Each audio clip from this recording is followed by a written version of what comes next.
Fala, povo de Deus! Estamos aqui para mais um episódio, Chamados. E hoje o Chamados está trazendo alguém muito especial para nós. É alguém que é da família já, ele já é família mesmo, é irmão. Tem uma história linda, uma história de fé, uma história de luta, uma história de dedicação ao reino, ao Senhor.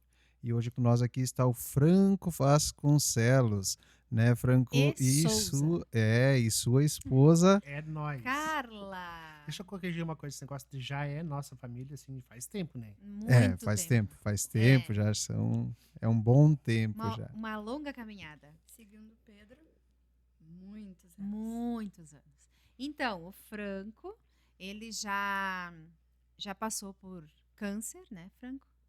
Já passou por químios, por rádios, né?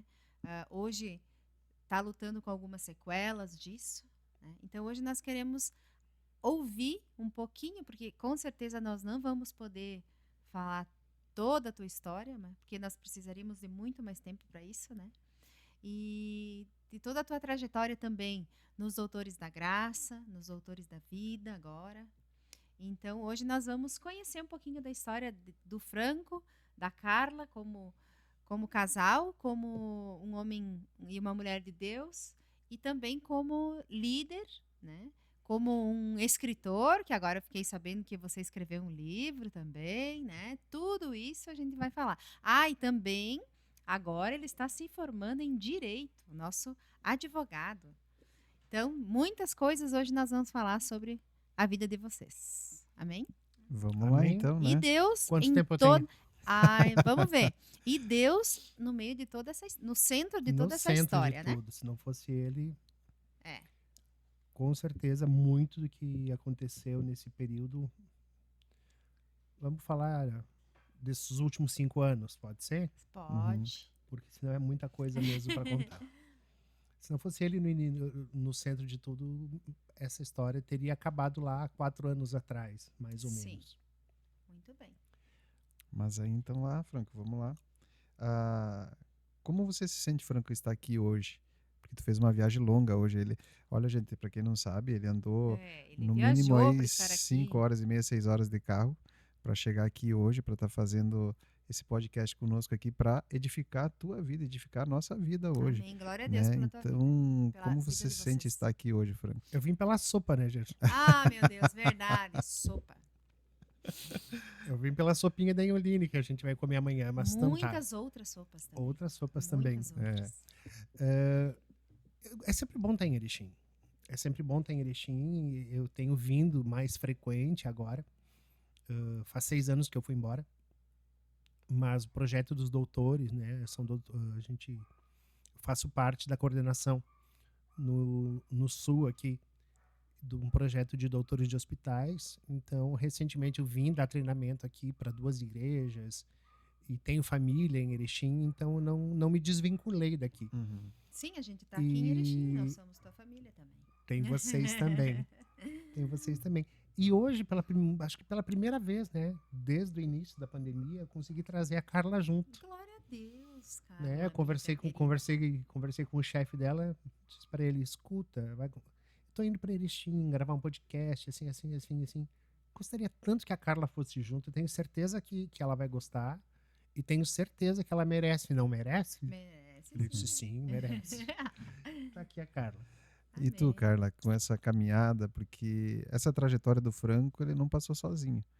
Tem a tua história junto, tu teve todo o tempo ali do lado dele, né? A gente vai saber mais dessa história logo aqui pra frente, né? E também tem as filhas de vocês, né? Que são 2 bênçãos, né? São 2 bênçãos de Deus, que é a Alice e a Ana, né? São 2 queridonas, a gente ama elas, né? E a gente sabe São nossas sobrinhas, né? Óbvio.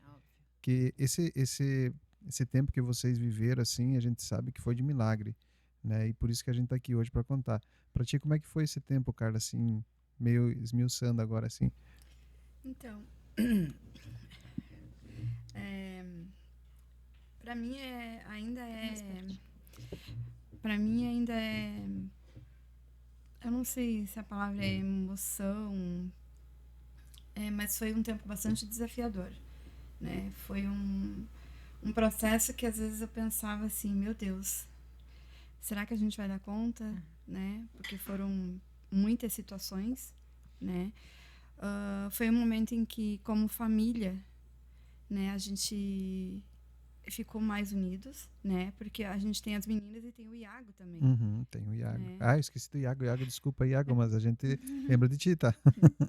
Então, como família, como, né, a gente ficou muito mais unidos, né? A gente ficou muito mais próximos em prol de uma situação bastante delicada. Então, o meu apoio, né, o meu apoio emocional foram eles, assim, meu suporte, assim, para onde eu podia correr, né, quando a situação estava bastante difícil, né?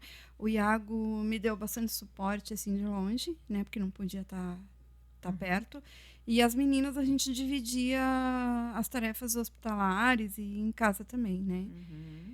Mas eu vou dizer para vocês que foi bem desafiador. E o bom, né, que a gente, no meio dessa caminhada toda, a gente acabou descobrindo pessoas que nunca saíram de perto de nós, né? Deixando bem claro que quando eu conheci vocês, foi aqui, vocês foram nossos líderes, né?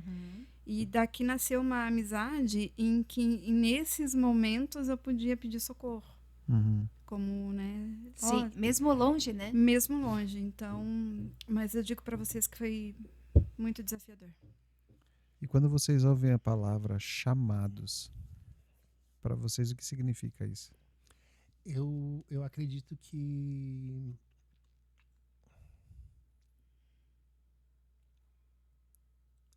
é muito diferente de convite, né? A gente ministra por aí, a gente lê que Deus convida para isso, Deus convida para aquilo. E convite é uma coisa que tu aceita ou não. Né? E chamado é inegociável e é intransferível. É para ti.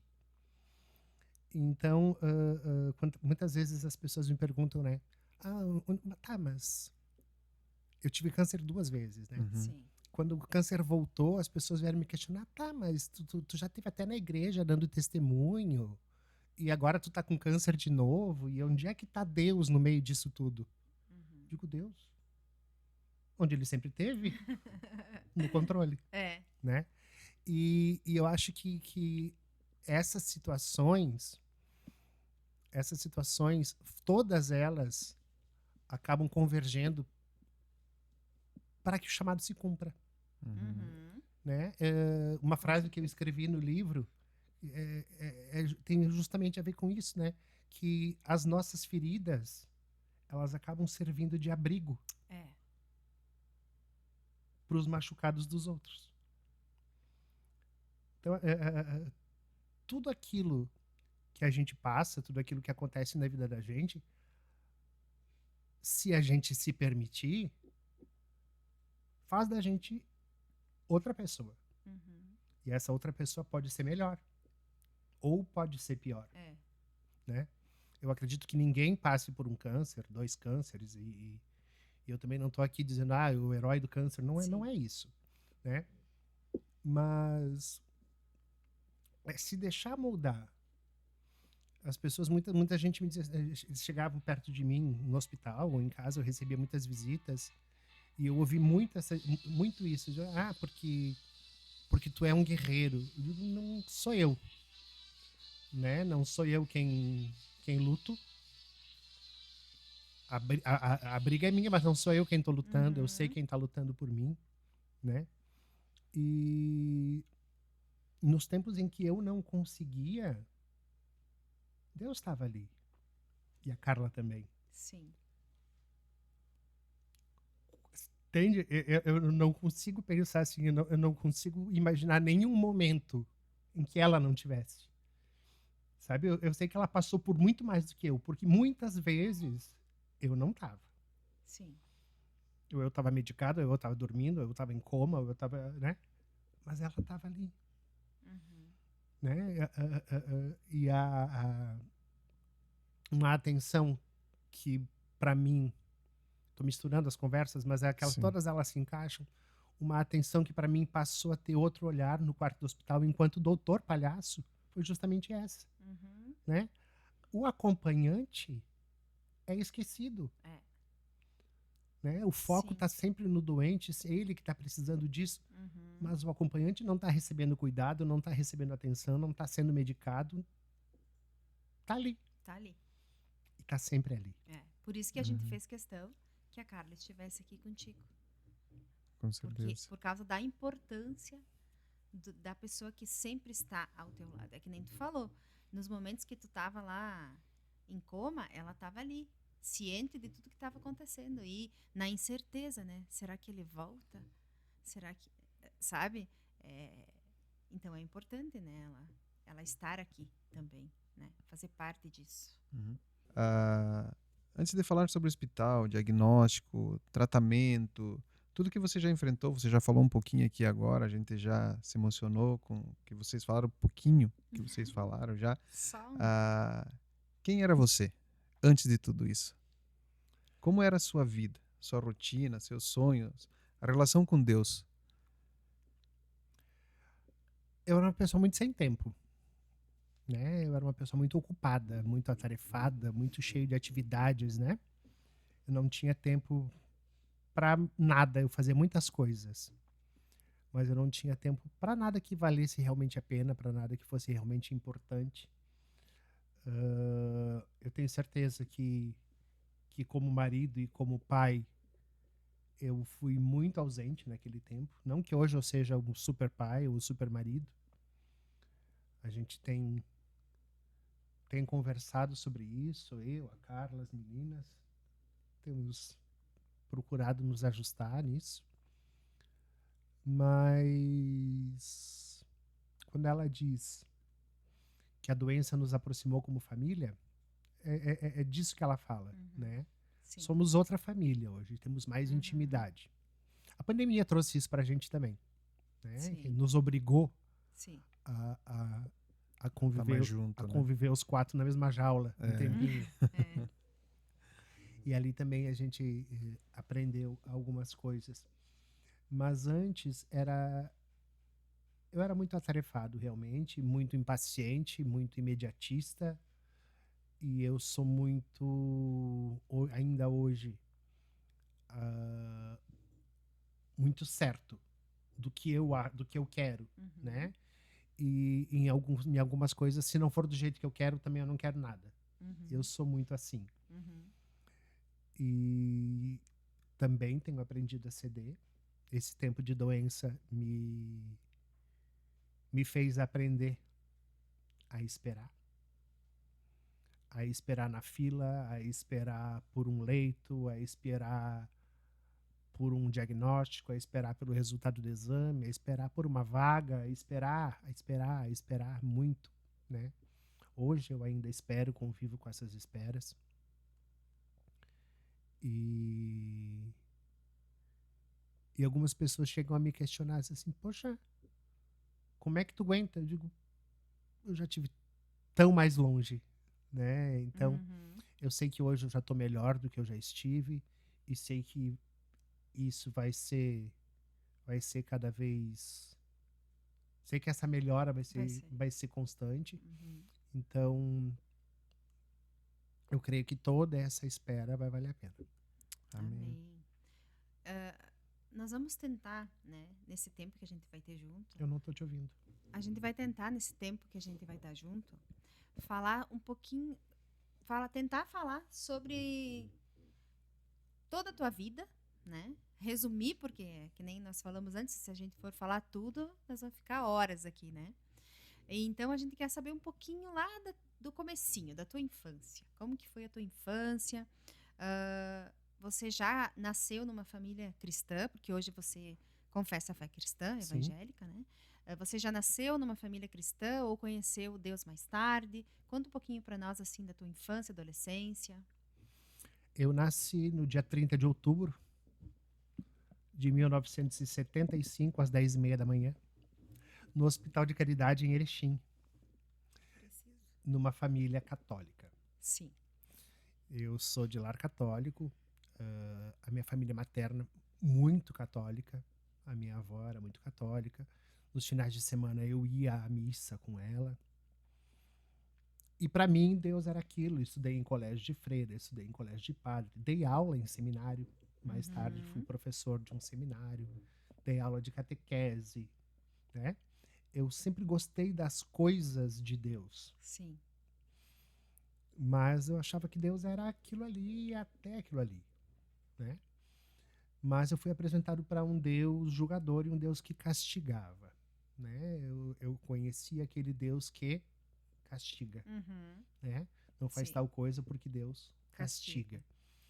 Então eu pensava, meu Deus, Como assim? como assim? Porque ruim sou eu, né? E eu não castigo ninguém. Então eu tinha esse questionamento em mim. Mas para mim Deus era só até ali. Aí veio a adolescência, eu fui embora de Erechim e morei em tantas casas Vários e cidades lugares, e vários lugares. Aqui em Erechim mesmo, mesmo dentro da cidade, eu morei em muitas casas. Mas sempre buscando alguma coisa. Alguma coisa que eu não sabia o que era, porque eu sempre pensei que, não, eu conheço Deus, eu sei o que Deus é, né? E sei a importância que ele tem. Mas, até ali, daqui para lá, quem faz sou eu, daqui para lá, sou eu quem sigo. E a vida foi se passando. Morei em Passo Fundo, morei em Porto Alegre, morei em várias cidades, sempre procurando alguma coisa. E sempre muito tocado pelas coisas de Deus. Então, eu sempre era uma coisa que sempre mexia muito comigo. Aí conheci a Carla, tive outras namoradas e tal, mas conheci a Carla logo depois. Isso vai fazer 30 anos daqui a pouco, né? Vai fazer 30 anos que eu tô com a Carla. E eu não a conhecia. Naquele dia eu acordei, eu morava com a minha mãe, eu acordei, separei a roupa, eu ia ir num casamento à noite. Isso aonde que era? Isso era na cidade de Sombrio, em Santa Catarina. Eu ia num casamento à noite, separei a minha roupa, olhei pra minha gravata, tava lá xoxa, capenga, né? E disse, você vai ter que comprar uma gravata. Eu digo, mãe, me empresta o carro que eu tenho que ir a Sombrio. A gente morava na praia, né? São 7 quilômetros dali. Eu digo, mãe, empresta o carro que eu vou ter que ir a Sombrio, porque eu vou comprar uma gravata nova, porque hoje eu vou conhecer a mulher da minha vida. Olha só. E foi assim. E à noite eu conheci a Carla. A primeira dama, é verdade. E aí, Carla, foi isso mesmo, Carla? Foi, né? Diz ele que sim. Ai, meu Deus. E que você teve acesso à tua fé cristã evangélica, tu lembra? Eu lembro. Quando foi? Foi antes de casar? Foi depois? Lembro quando foi e exatamente o momento que foi, onde eu estava quando tudo começou. Eu já havia começado o curso de Direito. Nossa, isso foi quando? Eu comecei o curso de Direito em 1996. Gravem essa data. 1996. Também há 30 anos. E no curso de Direito, a gente estuda algumas disciplinas e tal, e chegou na época do estágio. O estágio era num horário diferente do horário de aula. E nós estávamos em crise, eu e a Carla. Nós estávamos em crise e eu acho que eu havia saído de casa, não lembro se eu havia saído de casa, eu estava pensando em sair de casa. Mas a minha primeira peça jurídica foi a nossa ação de divórcio. Olha só. Isso há 30 anos atrás. Isso há 30 anos atrás. Hoje, na faculdade, a professora do estágio é a mesma. E ela lembra disso. Meu Deus! Ela disse que ficou tão tocada com aquilo que ela se lembra disso. E daí hoje essa semana eu falei pra ela, eu tô casado com ela ainda. Ela disse, ai, que bom, que coisa boa. E que bom que foi só um esboço, né? Só que no estágio era feito em grupo. E uma das pessoas do grupo dizia assim, não, eu não aceito isso, não tá certo, porque o casamento é um projeto de Deus, Deus ama casamentos e aquela coisa toda. E me convidou para ir numa célula. E daí eu disse assim, tá, tudo bem. A hora que eu quiser ir nesse negócio, pode deixar que eu sei onde te achar. E claro que eu não fui, né? Isso, saí de casa, fui morar na casa da minha mãe, tal. Porque eu era muito injustiçado, entende? Ah, sim. Né? Querido. E aí eu voltei para Barra da Saia da mãe. E durante esse tempo, num dos finais de semana em que as crianças não ficaram comigo, eu liguei e disse assim, esse negócio de célula aí, hoje eu quero ir. Foi assim que começou. Ah, olha só. Foi assim que começou. E nunca mais você saiu? Nunca mais eu saí. Vocês, como casal, também, Carla? Não?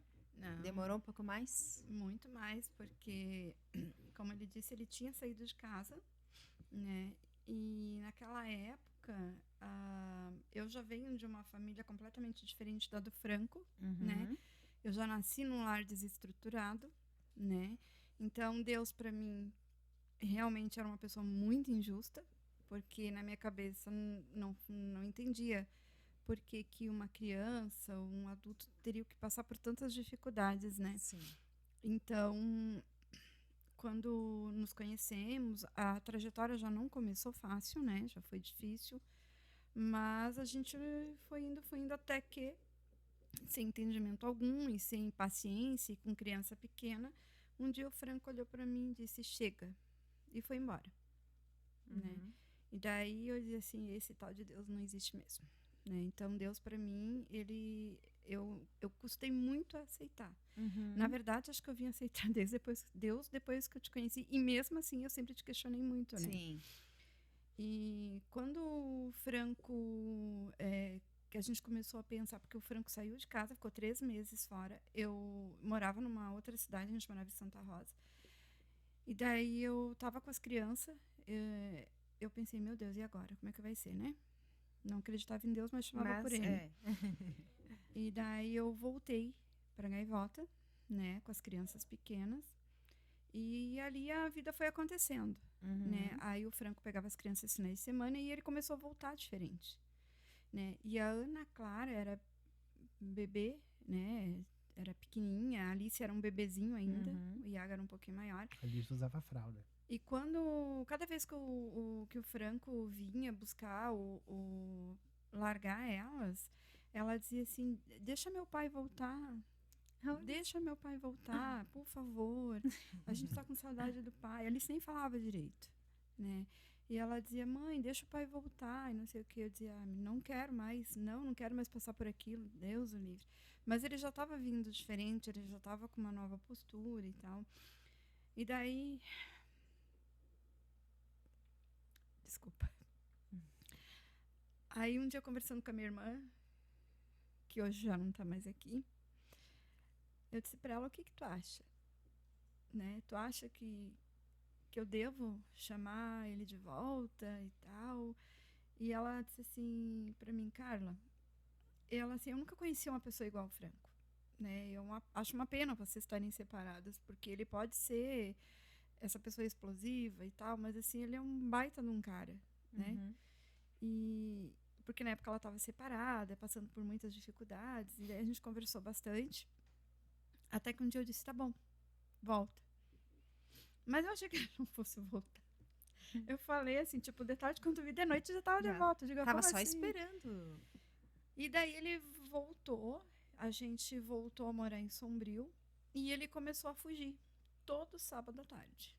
Todo sábado à tarde ele sumia. E daí eu dizia, pronto, né? Me arrependi. Ele tá aprontando, né? Mas o que esse homem tá fazendo? Ele me deixava sozinha com as crianças todos os sábados à tarde. E nunca me diz onde ia. Aí começamos a ir para lados opostos, né? Ele começou a ir pra célula, que eu não sabia. Era pra célula que ele ia no sábado. Nos sábados, mas eu não sabia. E eu comecei a ir pro centro espírita. Porque eu não sabia o que estava acontecendo. Eu dizia, pronto, né? Tá. Voltei, me arrependi, larguei emprego, larguei tudo e ele tá me sacaneando e eu tenho. E daí uma amiga disse, né, vamos comigo, de repente lá tu te encontra e tal. Até que um dia a gente teve uma briga muito feia por conta das ausências dele. A gente tinha combinado um almoço, não lembro aonde, e ele saiu de manhã. Saiu de manhã e voltou tarde. E só que ele não tinha me dito onde tinha ido. Aí quando ele chegou em casa, a mala já estava pronta.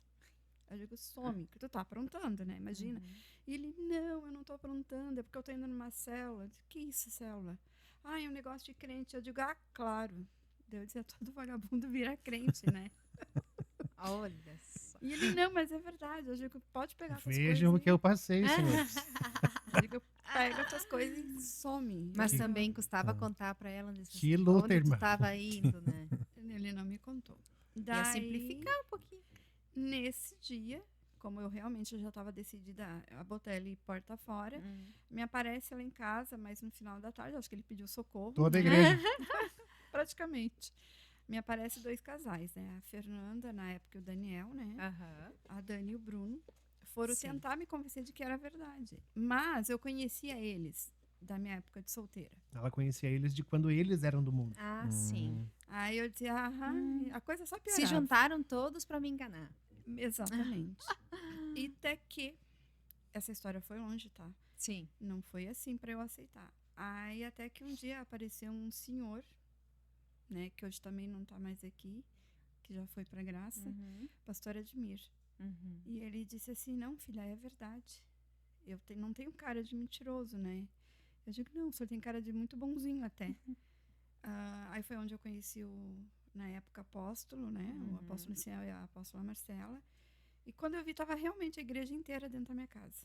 Daí começou a tua caminhada, né? Começou a minha caminhada, bastante desconfiada, muitas perguntas. Sim. Mas eu já comecei, não só eu, mas como as pessoas à nossa volta começaram a mudar, a notar uma mudança no Franco. Nas atitudes, no jeito dele, até no jeito de falar, ele foi mudando. Mas, assim, tem um ditado de quem está no mundo, né? E que sempre as pessoas dizem que quando a esmola é demais, o santo desconfia, né? Então, eu sempre tinha o pé muito atrás, né? Eu não acreditava muito, assim. Né? Porque, como eu disse, eu venho de uma família bastante desestruturada. Sim. Então, qualquer mudança... Tinha dificuldade para crer em algumas coisas. Em muitas coisas, né? Até que, quando eu vi o negócio, era de verdade mesmo. Daí... as coisas realmente foram mudando. Daí ele foi mudando do jeito dele. Eu custei muito, muito, muito realmente acreditar. Eu fui mais porque eu vi a mudança do Franco. Então eu digo, esse negócio, testemunho, né? Esse negócio funciona pelo menos para dar uma melhorada, né? Pensei assim. Claro que depois que a gente conheceu a palavra, que a gente começou a frequentar a célula, a nossa vida não virou um mar de rosas. Muito pelo contrário. Nós passamos por muitas lutas. Processo, né? Eu acho não que é isso assim. que importa. Eu acho que é isso que importa. As pessoas lá de fora perceberem a tua mudança é uma coisa. Mas agora os de casa. É verdade. A minha sogra um dia disse pra mim que ia internar o Franco. Porque achava que ele estava louco, porque ele estava falando numa tal de igreja evangélica e ele estava falando muito isso. Então ela também entendia como... Ela dizia, não, esse guri tá doente, não pode ser normal, ele tá falando muito de Deus. Mal sabia ela que era o... Mal sabia ela, mal sabia era nós, o início, né? de uma caminhada, né? Que foi importante, né? Esse tempo de transformação, até para tu chegar nesse período da tua vida, nesses últimos anos, e tá fortalecido para te suportar tudo o que viria. Até isso a doença me fez. A doença me fez. A minha mãe participou da ceia comigo durante a doença. Olha só. E depois que mas mesmo assim, tu me conhece muito bem, né? Eu sempre tive o pé muito atrás, sempre questionando muito o que teve que acontecer, né? Aconteceu do Franco adoecer, infelizmente, né? Depois que vocês não têm noção do que foi a rádio, a químio, vocês não têm ideia do que foram as noites no hospital, as noites no corredor, enquanto ele tá... Eu fiquei horas, algumas internações do Franco na UTI, que não foram poucas, eu ficava 4, 5 horas em pé esperando por notícias, porque normalmente quando ele ia para a UTI, a UTI não tem direito a acompanhante. Ah, sim. E não tem para onde ela ir. A gente estava noutra cidade. Sim. Mas mesmo assim, para te ter notícia, porque o Franco nunca ia para a UTI acordado. Ele sempre ia para a UTI quando ele já tinha perdido a consciência. Sim. Então eu tinha que ficar do lado de fora, né, para poder ter notícias, né? Então eu só fui começar a compreender Deus ou tentar entender um pouquinho de que era Deus ali, né? Sim. Durante as químios, que foram horríveis, né? O Franco emagreceu, como vocês viram. Ele foi perdendo cabelo, mas eu acho que a radioterapia, ela me assustou muito, porque o Franco ficou em estado deplorável. Sim. Ali, a gente começou a perder muita coisa. E aí que tu se aproximou mais de Deus? Não, eu me afastei. Tu se afastou? Eu me afastei. Eu nunca questionei ele. Eu nunca perguntei assim, por quê? Mas eu me afastei. Eu me afastei muito ali. E durante a radioterapia foi onde eu me afastei mais de Deus, sabe? Porque eu na minha cabeça não entrava, eu não conseguia compreender porque que um Deus, que é dito como bondoso, misericordioso, podia deixar uma pessoa que na minha cabeça estava fazendo bem, estava procurando fazer. Eu dizia assim para ele nas minhas orações: eu não faço a metade do que ele faz. Eu nem orar para ti, eu oro. E essa pessoa fica horas em vigília. Ele faz jejum. Eu nunca jejuei. Eu nunca dobrei o meu joelho. Isso eu falava. Então eu não Sim, entendia. essa era essa conversa que tu tinha com Deus. Eu nunca orava, eu brigava mesmo. Aí daí, Ricardo, vamos lá então, assim, agora te interrompendo, para daí você chegar de novo nesse gancho dessa história. Como é que tu descobriu o câncer, Franco? Como é que foi que tu descobriu para Carla chegar nesse contexto hoje, assim? No banheiro. Eu descobri no banheiro. Papel higiênico. Uma aguinha cor-de-rosa, assim. Nossa, parece que tem sangue aqui. Mas não tem muita bola, não tinha dor, não tinha nada. Uma hora eu vejo isso.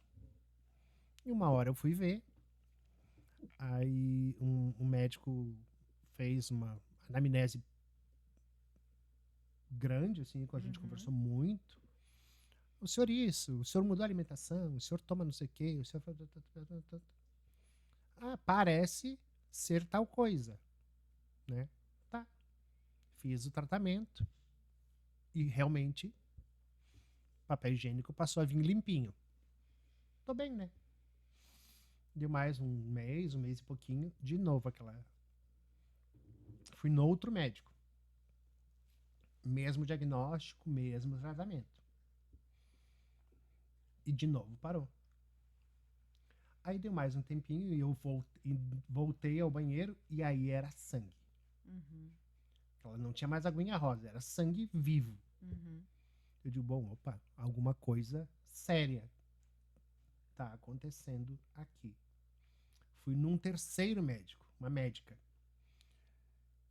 Ela fez as mesmas perguntas, eu disse as mesmas respostas, ela chegou ao mesmo diagnóstico e disse, olha, parece tal coisa, mas vamos fazer uma colonoscopia? Tu já está quase na idade de fazer a colonoscopia. Aí na colo apareceu uma coisinha, foi feita biópsia e nessa biópsia foi detectada a malignidade do tumor. Foi assim. Sem dor, nunca senti nada. Nunca sentiu nada, simplesmente de você mesmo observar o teu corpo. Foi isso que aconteceu. E qual foi a tua primeira reação nesse diagnóstico? Pois então, aí foi o resultado da biópsia não vem pra gente. Vai pro médico. Sim. Aí me ligaram dizendo, chegou o resultado da biópsia. Eu já fui cagado, né? Sim, imagina. Eu disse, meu Deus. Medo. E aí cheguei, bati na porta, a médica disse para eu entrar. Quando eu abri a porta, a médica olhou e disse assim, Ai, é tu. Ai, meu Deus. Aí me afrouxou as pernas. Eu digo assim, a boca não é boa, né? Aí eu sentei, ela me explicou. Ela disse, é porque tu tens CA, eles não falam câncer, né? Eles acham a palavra muito agressiva, né? As pessoas têm um pouco de pudor, né? De dar nome às coisas. E daí eu entendi o que era. Só que ela era uma clínica. Sim. Então ela ia me encaminhar para um oncologista, que ia me encaminhar para um cirurgião mais tarde. Então eu não sabia o que viria pela frente. E o trajeto aí do posto de saúde até a minha casa dava uns 10 minutos de caminhada. Chovia muito aquele dia. Eu nem abri o guarda-chuva. E eu só pensava nisso. E agora? Como é que eu vou contar? Sim. Meu Deus. Porque a partir desse dia, eu tinha pena delas. Sim. Entende? Eu não tinha aquela coisa de assim, será que eu vou aguentar? Eu tinha muita pena delas. De como é que elas vão passar por isso? Entende? Sim. E como é que eu vou dar conta de pagar as contas e de fazer tudo que tem que ser feito? Porque a cabeça da gente pira, né? Sim, e tu mesmo disse que tu já fazia um monte de coisas, né? E eu era muito ocupado.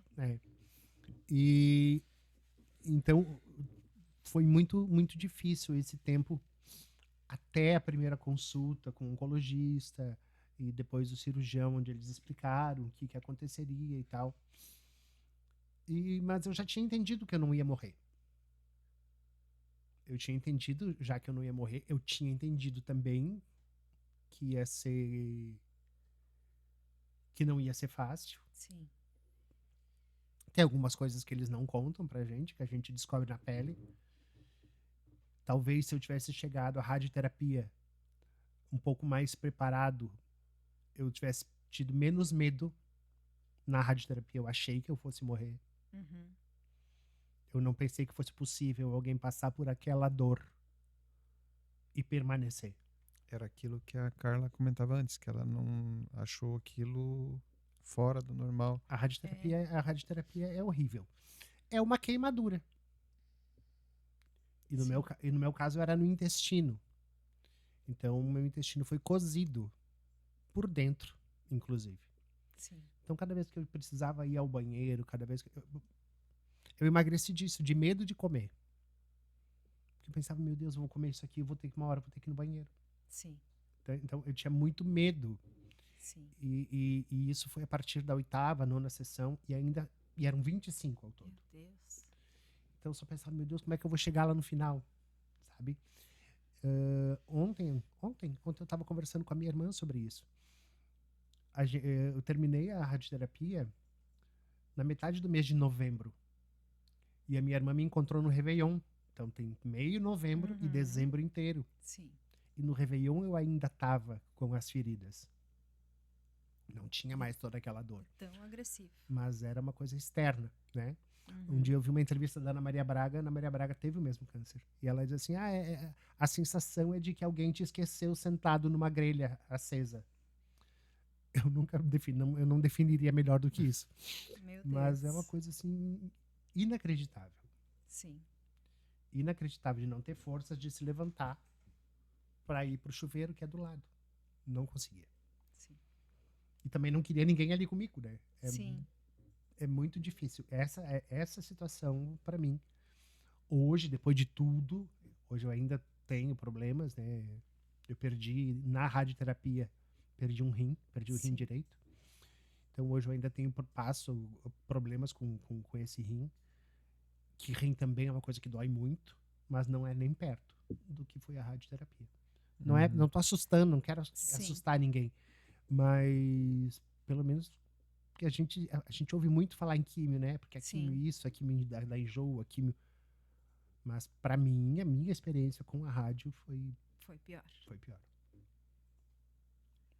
Frank, naquele momento, tu já comentou que estava chovendo demais, que Naquilo lá tu nem abriu o guarda-chuva, tipo, vamos me proteger, tu só foi pensando na tua família. O que tu pensou mais fora isso nessa hora? Tô pensando na minha família. Eu acho que tu não pensou nem em orar, nem dizer, Deus, o que tá acontecendo? Nessa hora, não. Nessa hora, o importante era eu e eles. Uhum. Depois, quando foi caindo a ficha, essa coisa de meu Deus, né?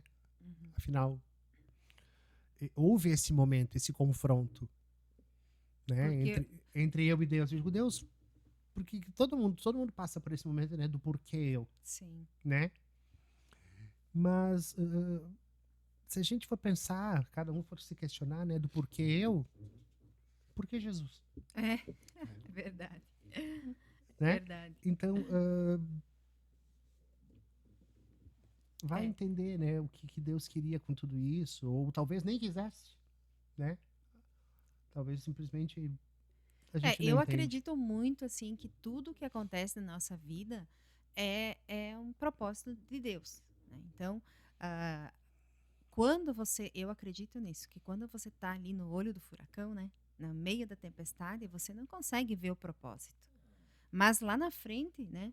Eu creio que, até na tua própria história, se tu for pensar, né? Tudo que aconteceu depois, né? Claro que tu ainda está nos processos, né? Das sequelas, né? Sim. Mas tudo, hoje já em remissão, tudo que já aconteceu na tua vida, depois que você passou por esse momento, né? Falamos antes do livro que você escreveu, falamos também da faculdade de Direito que você começou lá em 96. Eu negociei, e hoje... a faculdade eu negociei com Deus do quarto do hospital. Então. Eu digo, Deus, tu me tira né? dessa e eu termino a faculdade. Barganhando.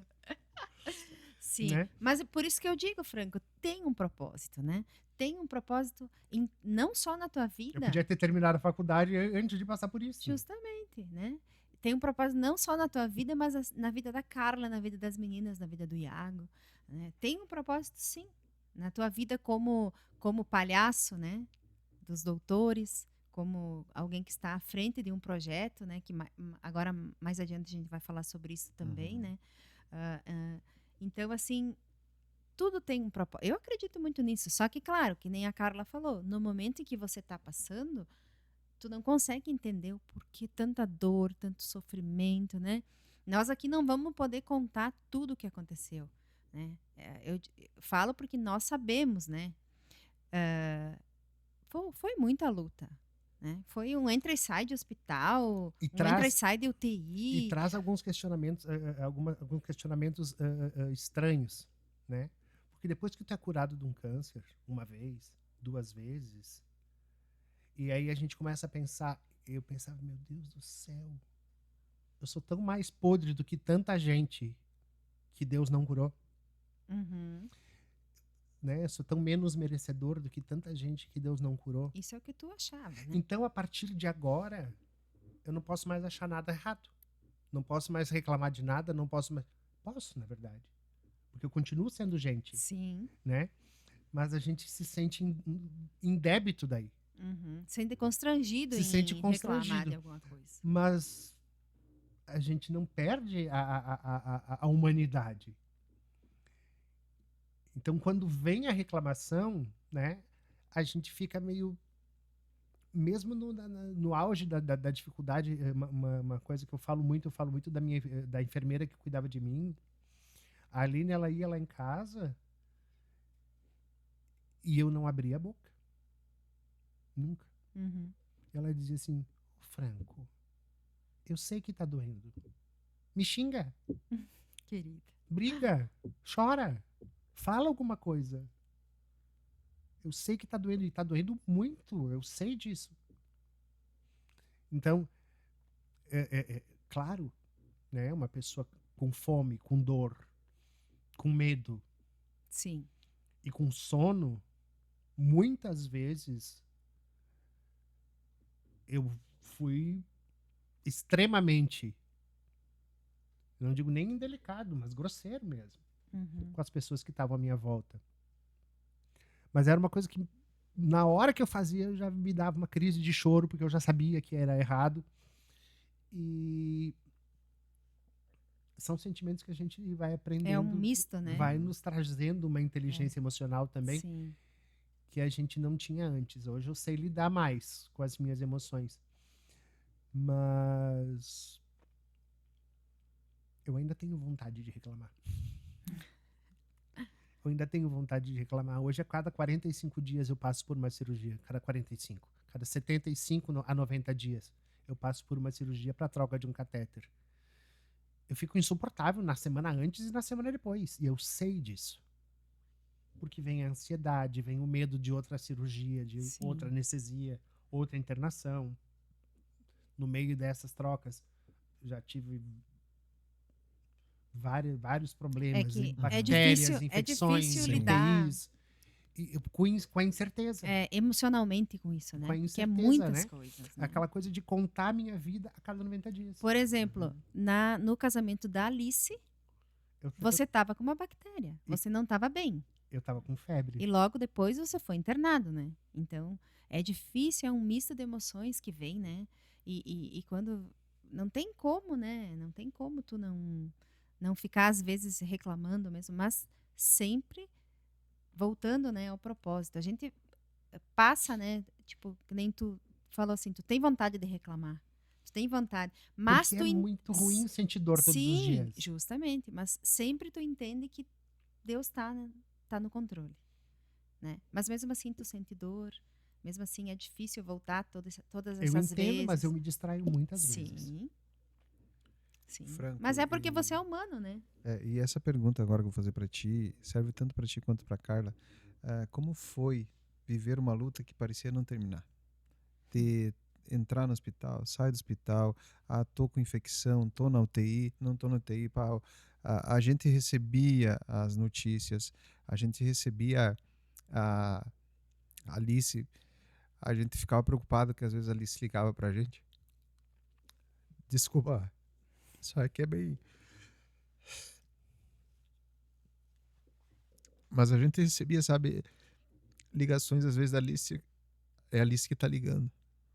Está acontecendo alguma coisa. Medo de atender o telefone. E às vezes ela ligava pra contar alguma coisa engraçada.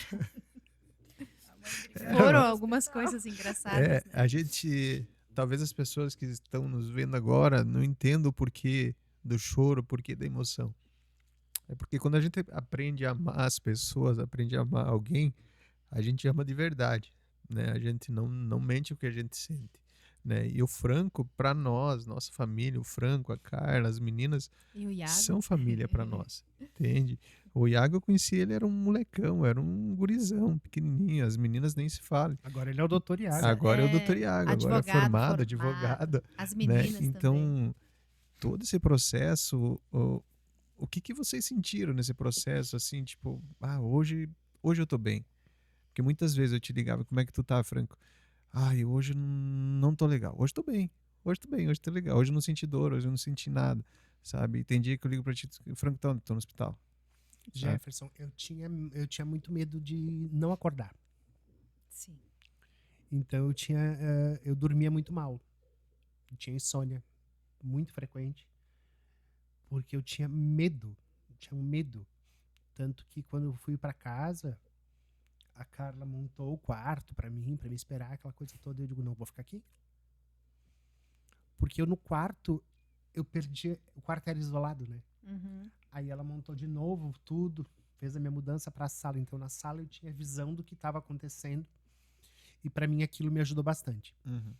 Mas eu tinha medo de como ia ser daqui a pouco. E houve alguns momentos em que eu desisti. Sabe, eu tenho plena convicção de que eu tô aqui por Deus. Sim. Porque eu já ouvi dos médicos que acabou. Eu já disse para mim que acabou. Só acaba quando Deus diz que acaba. E hoje eu tô aqui. Né? E a dor era tanta, e chegou uma hora que nem eles mais me importavam. Eu só queria que aquilo acabasse. Sim. Na verdade, você sentia, eu tô sofrendo, elas estão sofrendo, Sabe? É aquela dor que, tipo assim, eu sei que elas não estão demonstrando essa dor para mim, Porque mas assim, essa dor tá... a gente falando friamente, assim, nos contatos que a gente tem de hospitais, eu converso com muitas famílias, né? Chega uma hora que a família começa a pedir a Deus, Deus, que o Senhor leve o pai de uma vez. Tira esse sofrimento, né? E eu pensava muito nisso, eu digo, será que elas já estão orando para que Deus me leve? Porque eu já estaria. Sim. Sabe? Eu digo assim, meu Deus, ninguém aguenta essa situação. E aí teve um dia na UTI, durante um banho, que aquilo era horrível.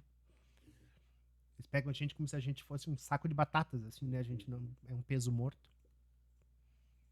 Eu digo assim, agora é contigo, Deus. A hora que tu quiser. Eu me lembro de ter desistido. Me lembro do momento. Me lembro da cara de todo mundo que estava ali. E talvez tenha sido isso que tivesse faltando. Porque a partir daí eu comecei a melhorar. Entregar, né? A partir daí eu comecei a melhorar. E a partir daí as coisas começaram a acontecer. Aí que tu aprendeu o que é dependência de Deus, né?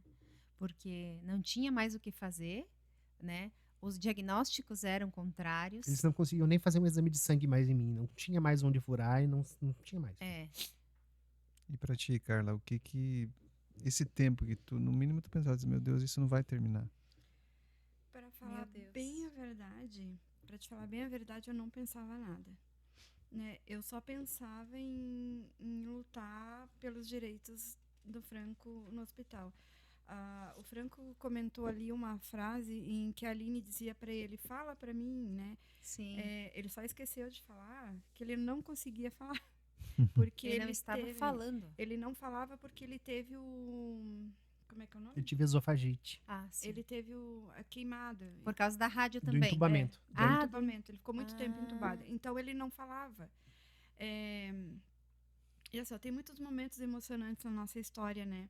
E aí é onde entra o amorzinho da minha vida, né? Que também já partiu. Como o Franco não falava e não tinha forças para se mexer, a gente tinha a Malvi. Tu conheceu a Malvi? Sim. Né? Malvi era uma shih tzu, gente. Uma shih tzu. Era a coisa mais linda. Era a nossa shih tzu. Malvina. A Malvina. Era nosso... Nossa. Malvina era o meu apoio emocional, né? Depois das crianças. Como o Franco não falava, ele também não se mexia. Quando ele ficou no sofá, ele ficou muito tempo nesse sofá usando fralda, tá, sendo alimentado ali. Eu morei 7 meses no sofá. Sendo trocado ali. Né? Então, a gente trocava a bolsinha. Nossa, a gente aprendia a fazer tanta coisa que vocês nem imaginam. Desde curativa, botar a mão dentro da barriga, a chamar a ambulância, a muita coisa.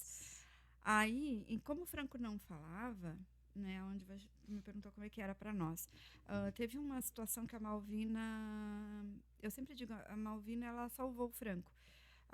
Porque a Aline dizia assim para mim, Carla, eu não entendo por que ele não fala, mas eu também não sabia que ele tinha tido essa esofagite.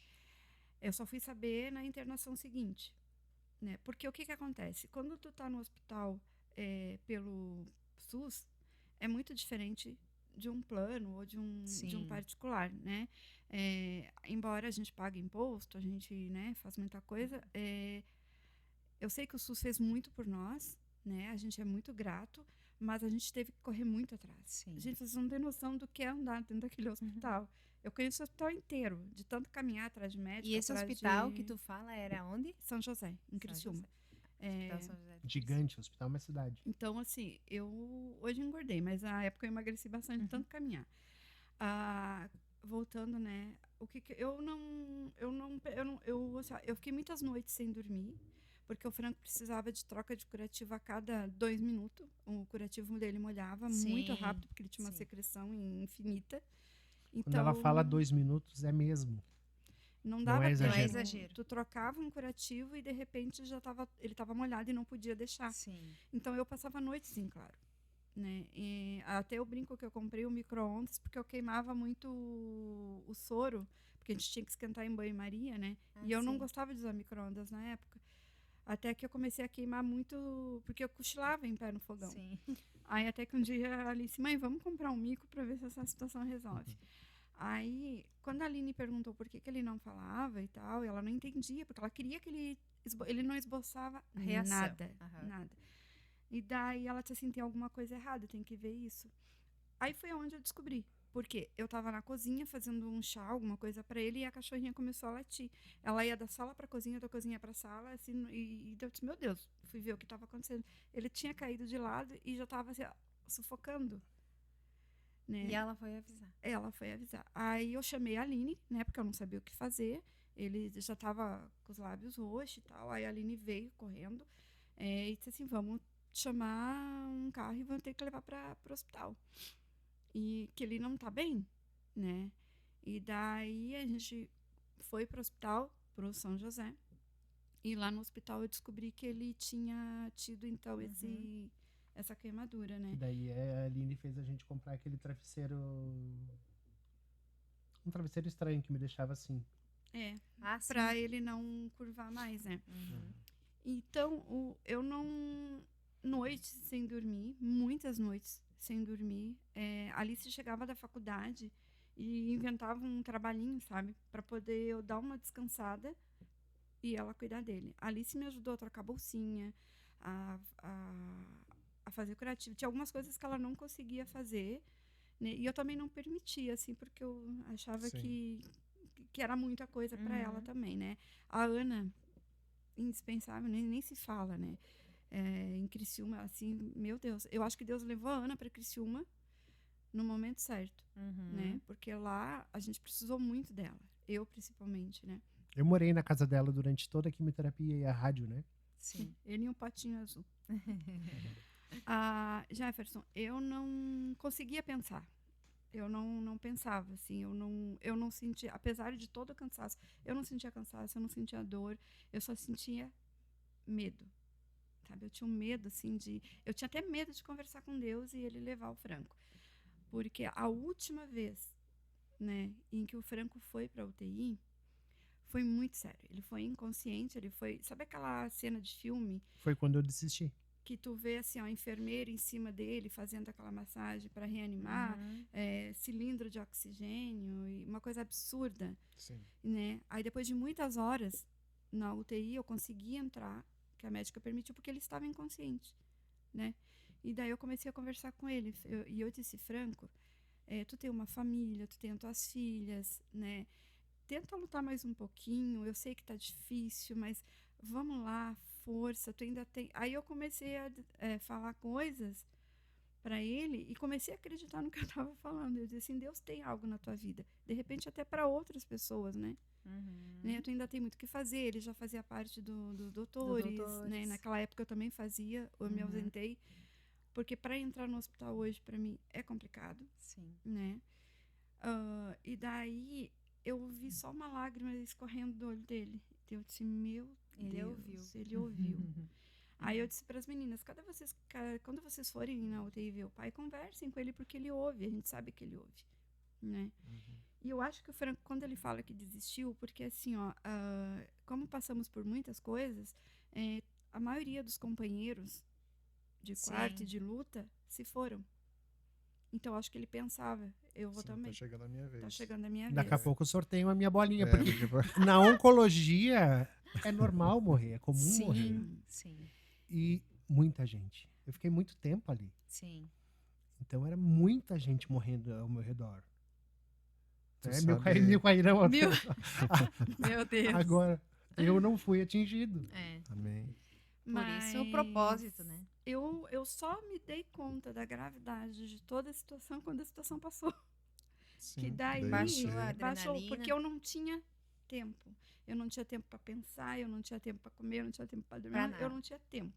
O meu tempo era dedicado. Eu larguei emprego. E no meio disso tudo, vocês sabem, né? Que a nossa casa a gente sofreu uma enchente. Sim, alagou. A nossa casa explodiu um computador, né? Quase pegou fogo. Sim. Então a gente teve outras situações. Então não dava para pensar. Eu não tinha tempo de pensar no que eu estava sentindo. Eu pensava muito no que as crianças estavam pensando, no que a Alice estava sofrendo, pensando no que a Ana pensava, sabe? O Iago se oferecendo de todas as formas. Mãe, o que eu posso fazer? O que a gente pode fazer? E não tinha nada, porque não cabia mais a gente fazer. Aí é que eu comecei a entender que Deus realmente existia. E daí um dia, foi a única vez que eu reclamei, que eu realmente reclamei, foi no dia que chutaram o Franco para fora do consultório do hospital, né? Que o médico dele simplesmente deu tchau para ele, que não seria mais médico dele. Abandonou o caso dele. Então, ele ficou sem médico e ele não podia ficar sem médico. E daí foi um outro médico foi destinado para cuidar dele e esse médico se recusou. Aí sim, aí eu saí para fora, olhei para cima e falei, pô, desistiram oficialmente de mim. Sim. Aí eu reclamei, eu disse, Deus, que isso? Não, eu disse, agora nós vamos, peraí. Agora eu vou reclamar. Aí eu comecei, né? Ali eu fui falando.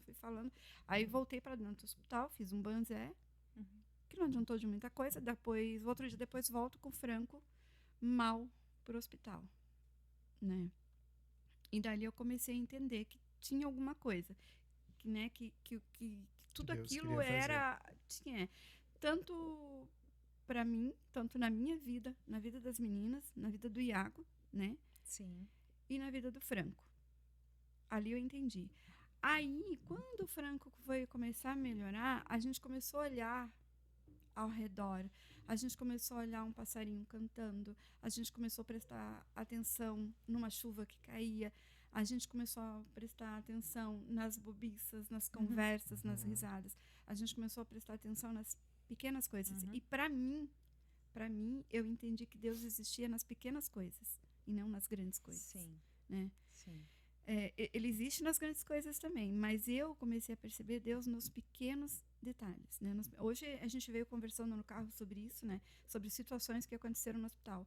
Teve um dia que eu perdi a paciência com ele dentro do quarto, que eu não sabia mais o que fazer, porque ele não tinha mais reação nenhuma. E daí eu disse assim, Deus, antes que eu perca as estribeiras, antes que eu fale alguma bobagem, o Senhor me manda um anjo, pelo amor de Deus, assim, para me acalmar que seja, né? Qualquer coisa.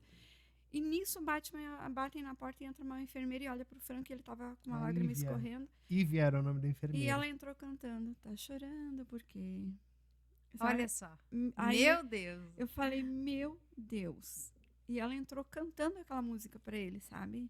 Eu não lembro a música toda, porque se eu começar a lembrar, eu vou começar a chorar. Porque foi muito emocionante. Essa enfermeira é minha amiga de Instagram até hoje, a gente se conversa. Então, experiências, né? Essa música é bem assim, tá chorando porque se você tem um Deus essa mesmo, que cuida de você e jamais te esqueceu. Aí, Deus estava ali, lembrando que ele estava no... Aí eu comecei a perceber os milagres de Deus. Porque eu pedi alguma coisa para que ele acalentasse o meu coração. O meu coração. Eu já não estava nem pedindo pelo Franco. Sim. Eu já estava pedindo para que eu não surtasse, para que eu não... Sim, porque o cansaço já era muito grande. Para que eu não cometesse nenhum... Emocional, físico. Exatamente. Né? E daí ela entrou cantando. E daí, a partir daquele momento, eu comecei a perceber Deus. Né? Amém. Eu comecei a perceber Deus ali. E, gente, depois daquilo ali, vieram tantos outros milagres. Vieram muitas lutas, tá? Vieram situações, assim, que se eu contar agora, a gente dá muita risada. No dia, no momento, foi assustador. Muito assustador, né? Só pra... Mas a gente já deu muita risada conversando sobre isso, né? Tu lembra, Carla, da barriga aberta com a mochila? Tu sabe, Carla, que a última vez agora que a gente teve lá, que foi... Não lembro se foi depois do casamento da Alice ou foi antes. Que o Franco, ele tava conversando comigo e ele disse pra mim e se emocionou. Ele disse, Jeff, eu não sei, cara, muitos momentos eu achei que eu não ia ver minhas filhas casando, sabe? Muitos momentos eu achei que eu não ia ver acontecer isso, sabe? E pela honra e glória de Deus, sabe? Uma já casou, a Alice já casou, a Ana vai casar agora em setembro também, né? E somos muito honrados de ser padrinhos da Ana, né? Então, digo assim, os laços da família só têm aumentado, só têm se fortalecido mais. E um dia eu saí com o Franco. Uma noite nós saímos buscar um lanche lá em Sombrio. E ele olhou para mim e disse assim: Jeff, agora Deus pode me levar. Eu já vi uma filha casar, tem que ver outra, mas agora eu estou mais tranquilo. Eu disse: mas por que, Franco? Ele disse: hoje a Carla tem onde morar. Hoje a Carla tem o que fazer, sabe? Se Deus me levar, ela não vai ficar desamparada. Ela tá bem. Então, tipo assim, eu vejo que nesse momento o Franco diz: eu não pense, teve momentos que eu não pensei neles, sabe? Mas eu acho que o coração sempre teve ligado. Sempre teve nelas ligado, no Iago, sabe? Pensando de que forma fazer para deixar eles bem, se acontecer alguma coisa comigo, sabe? E eu sei que o que está acontecendo contigo é um milagre que Deus tem feito, é um milagre que Deus está fazendo diariamente sobre a vida de vocês, sabe? Tudo que vocês estão vivendo, tudo que Deus tem derramado, você ter se formado, porque você já está formado. Você terminou essa semana passada, estava me contando hoje que você terminou essa semana, né? A faculdade de Direito. Tu já está sendo formado. Deus vai te honrar muito através disso, né? E você viver isso hoje, você tá aqui com nós, para mim, para minha casa, para nós é um milagre de Deus, porque a gente sabe da história. A gente está contando aqui, sabe, tá bem superficial o que a gente está contando aqui hoje. E não é para você que está assistindo dizer assim, ter pena, ou ter dó. Não, é para você ver realmente que Deus é um Deus de milagre. Ação de Deus na é um vida. Deus que faz acontecer na nossa vida. Né? Porque muitas vezes, durante todo esse processo, eu acredito que tu tenha pensado que Deus estava em silêncio. Né? Com certeza. Né? Então, hoje, o que tu diria para alguém que está passando por um momento, uma dificuldade, né, na saúde, uma doença, e sente que acha que Deus está em silêncio? O que você diria para essa pessoa, para ela não desanimar?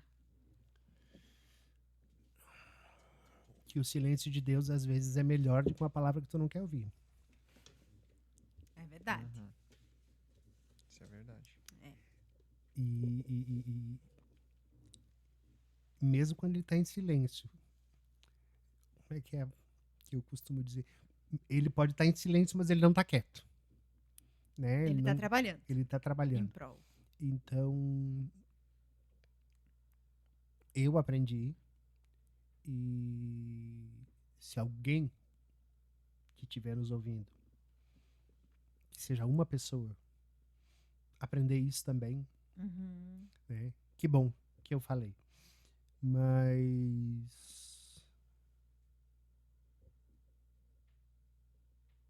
Deus está ali. Com certeza. Né? Tem várias passagens, né? Na Bíblia mesmo, né? Jesus estava dormindo, mas ele estava ali. Então ele não abandona, ele está ali. E ele está no controle. E eu acredito também que toda essa situação, né, ela nos fortaleceu. Ela nos fez mais forte. Amém. Né? Eu nunca pensei que eu não teria onde morar. Eu nunca pensei nisso. Eu sempre pensei assim, eu quero o meu companheiro de vida, né? Sim. Porque a gente sempre dizia que queria envelhecer junto, ver os filhos casarem, quem sabe um dia uns netos, né? Dependendo da Ana, acho que vem. Uns 4, 5. Por aí. Então, eu nunca pensei, né, aonde eu ficaria, como eu ficaria. Como eu disse para vocês, eu nunca parei para pensar. Eu só queria que o Franco melhorasse. Eu queria que ele acreditasse nisso. E às vezes a gente tem essa mania, né, de querer fazer com que o outro também acredite naquilo que tu tá acreditando, né? Porque eu tinha certeza de que ele ia ficar bom, né? De que Deus ia dar cura para ele. Deus já tinha trabalhado essa fé no teu coração. Já. E eu comecei a exercitar ela sem saber. Sim. Né? Então, eu tinha certeza de que o Franco ia... Quando a médica, né, da saúde mental, ela disse que não tinha mais o que fazer, eu disse assim pra ela, a senhora tá muito enganada. Eu tenho certeza de que ele vai voltar. E tanto que eu liguei pra Ana Clara e ela saiu fazer orçamentos. Né? Vamos fazer orçamento, então, de funerárias, vamos ver o que a gente vai conseguir, vamos nos preparar para o pior, né? E eu dizia... E daí eu disse para ela, tu foi mesmo fazer? Ela assim, fui. Ana Clara é muito prática. Sim. Eu digo, mas eu creio que teu pai não vai precisar. Né? Eu tenho muita fé de que ele não vai. Isso nós duas caminhando um dia lá em Criciúma. Né? Ele estava na UTI E a gente foi no mercado e a gente veio conversando. Eu fiz orçamento aqui, fiz orçamento ali. E eu disse, mas eu acredito que não vai precisar, filho. Eu tenho fé de que Deus vai dar vitória, né? Realmente o Franco hoje está em remissão do câncer, graças a Deus, né? A gente tem enfrentado outras lutas, mas eu digo que em nenhum momento eu pelo menos, né, fraquejei. Eu sempre acreditei. Sim. Né? Eu sempre acreditei na cura, eu acredito ainda. Agora a gente tem mais uma cirurgia pela frente. A gente sabe que vai ter outra, né? Uma outra bem importante também, que tanto ele quanto os médicos estão meio receosos, né? Mas um dia vai ser preciso fazer. E mesmo assim eu creio que ele vai sair dessa e que a gente que ele ainda vai ser testemunho, né? Como ele já foi, né? Através dos relatos, né? Das escritas do Franco, muita gente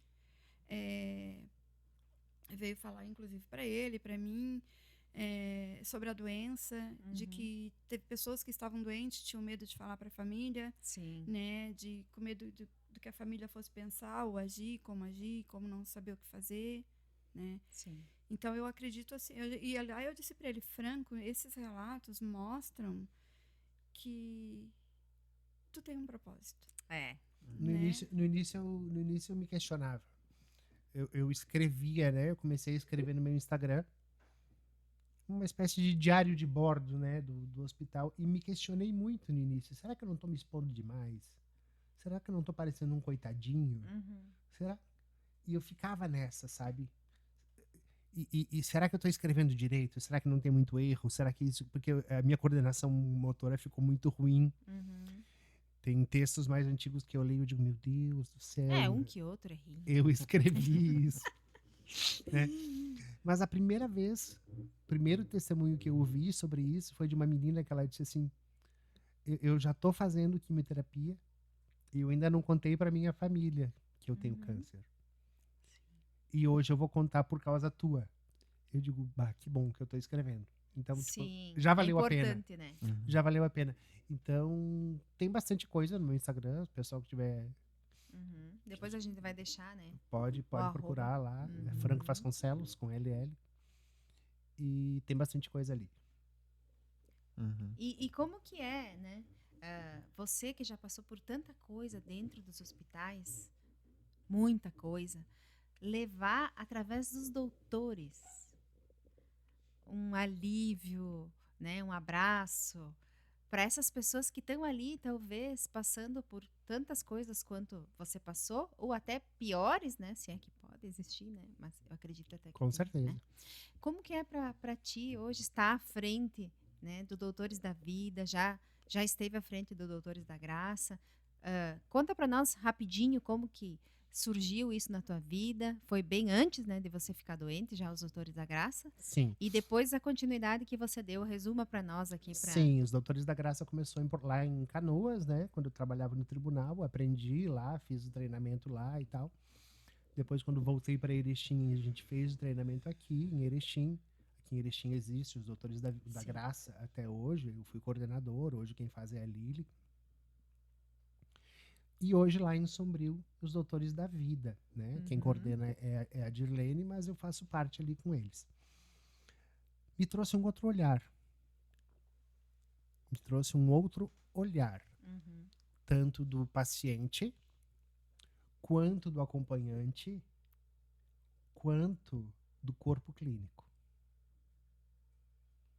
Uma coisa que as pessoas também falam, né? Mas porque os enfermeiros são muito, sei lá, às vezes são grosseiros, às vezes são rudes, às vezes estão ali num terceiro turno. Às vezes estão ali cobrindo folga de mais 4, né? Realmente tem gente grossa também.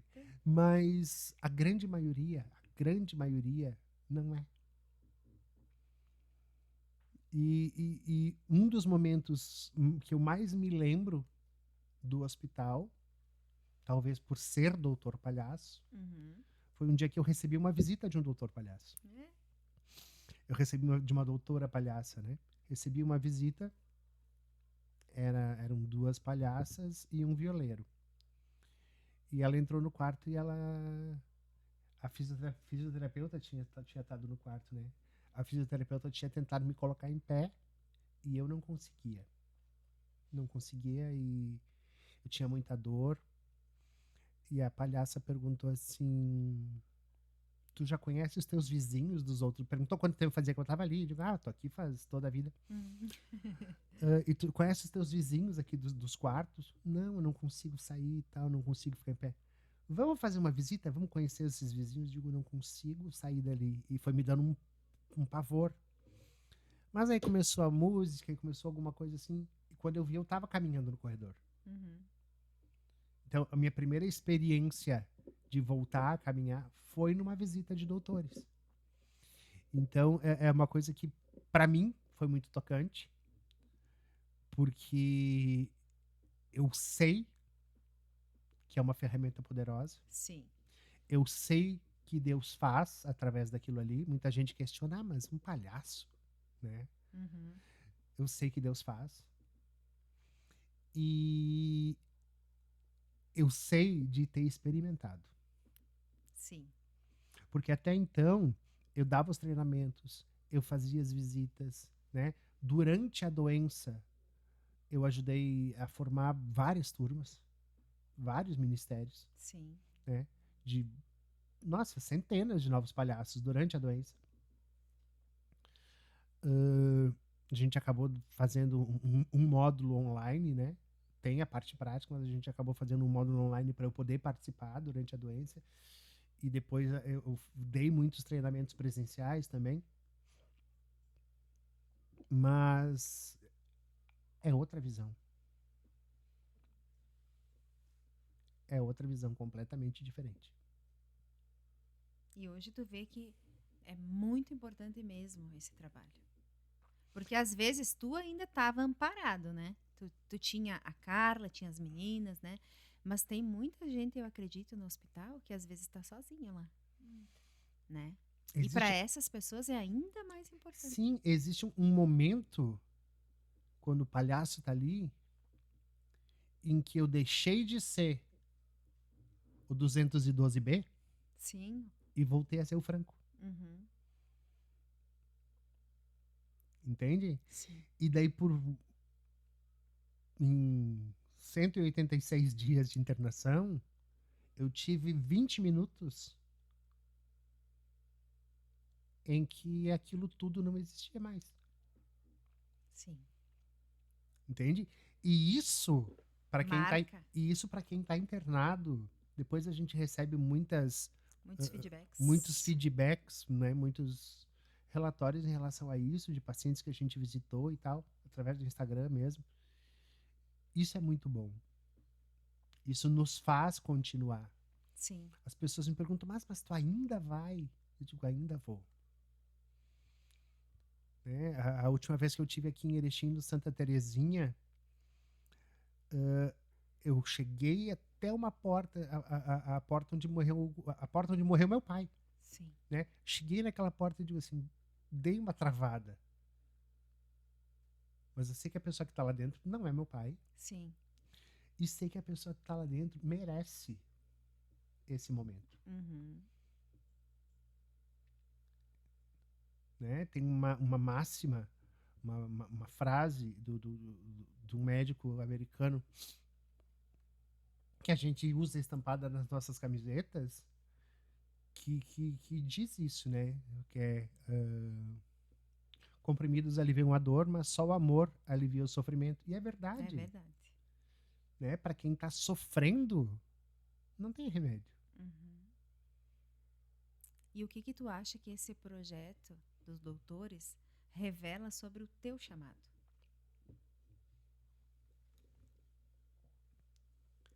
Eu sempre gostei muito de gente. Né? Sempre foi muito falante, comunicativo, né? E muito assim, né? De estar próximo e de toque e de estar perto mesmo, de gostar de estar perto e de trocar ideias e falar e de se preocupar com as pessoas, de tentar resolver da melhor forma possível, aliviar o fardo da melhor forma que eu consiga. Eu sempre fui muito assim. E hoje, quando eu tô no quarto do hospital, ou mesmo no dia a dia, né? Lá na empresa tem uma colega que chega na minha sala e diz assim, preciso de um adulto premium para conversar, né? E aí ela diz assim, o que tu faria tal coisa? Eu digo, olha, assim, assim, assim, assim, assim. Me trouxe uma nova visão de algumas coisas, mas essa certeza, eu acho que me trouxe isso. Essa certeza de que Deus continua no controle de todas as coisas. De que Deus continua fazendo milagres. De que Deus realmente está ali. Mesmo na dúvida, mesmo na negação. Sim. E às vezes Deus, ele cura no abraço. Né? Você visita lá a pessoa que está doente e Sim, Deus cura no abraço, Deus cura numa palavra que você ele ainda não me vida. curou do rim, mas ele me curou de tanta coisa nesse processo do rim.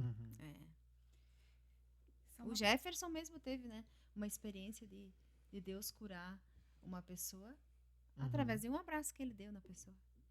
Abraçou, né, claro, num espírito de oração ali, né, pedindo a Deus e a pessoa foi curada. Abraço santo do Jefferson. Na verdade, assim, a gente estava numa célula, né? Contando agora um pouquinho da... Não era na época do Franco? Era? Eu acho, não me lembro. Deixa eu te entrevistar. Acho que era assim. Deixa eu te entrevistar agora. Acho que era assim. Como é que foi, então, Jefferson? A gente estava numa célula também, como creio que a maioria das pessoas que estão no meio cristão, eu gosto, já viram isso a respeito de célula.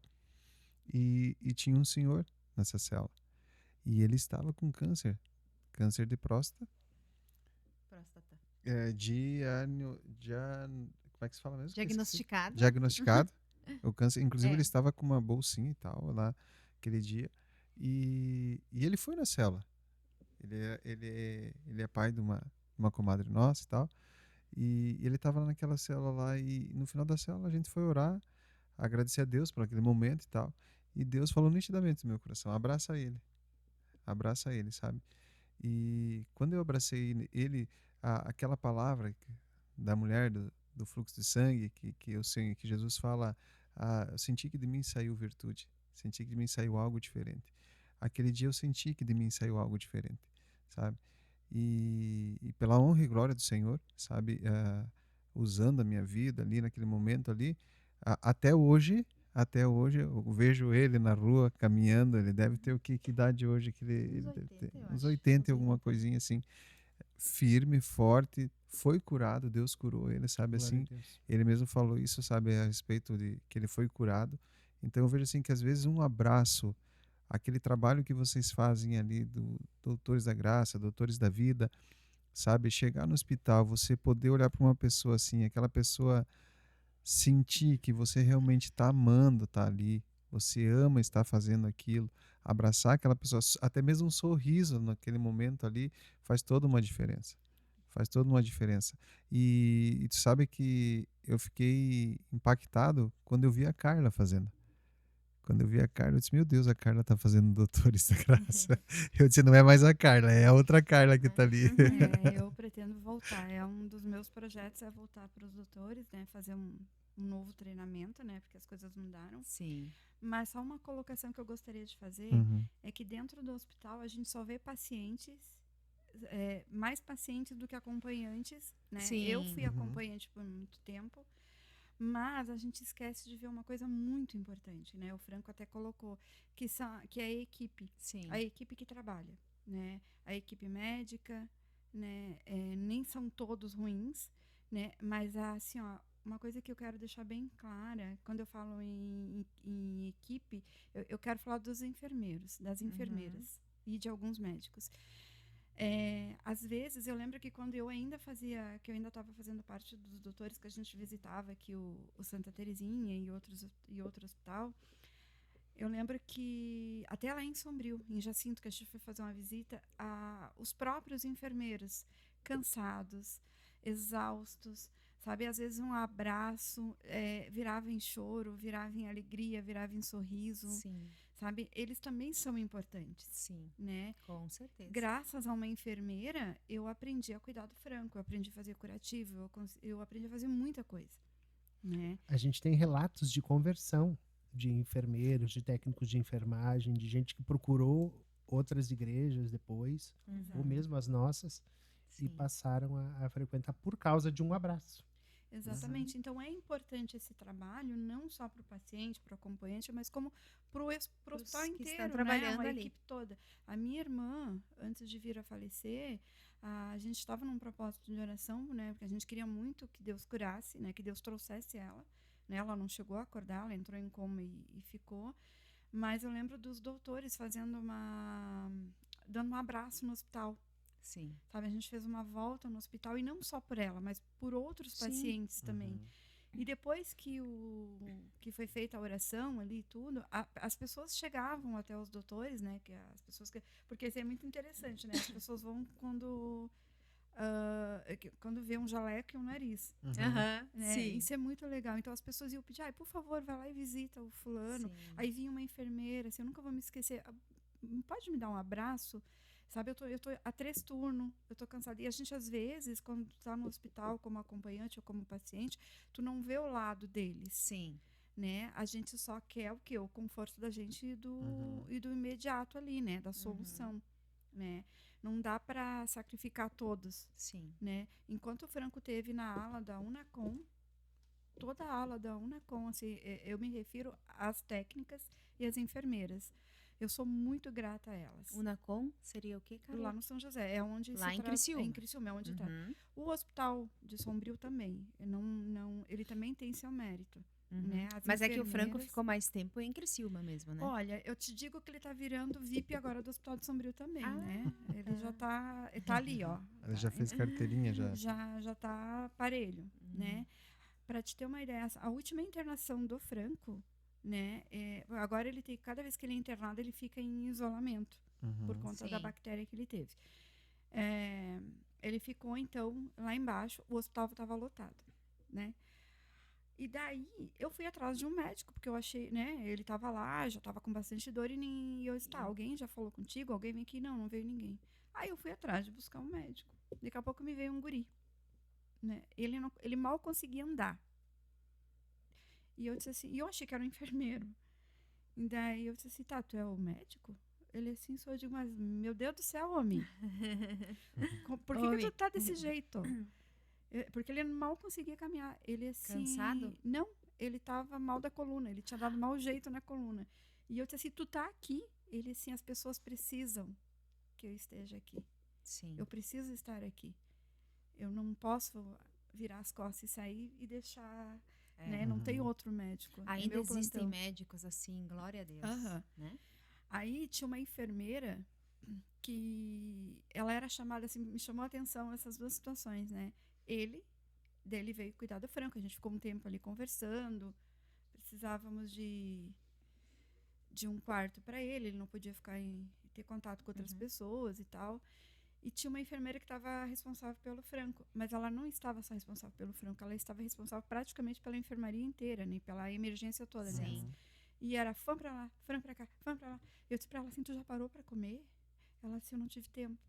Eu ainda tenho que trocar o lençol do seu Franco, tenho que fazer não sei o que. Eu digo, me traz o lençol e não sei o que do Franco, que eu mesma faço. Ela olhou pra mim.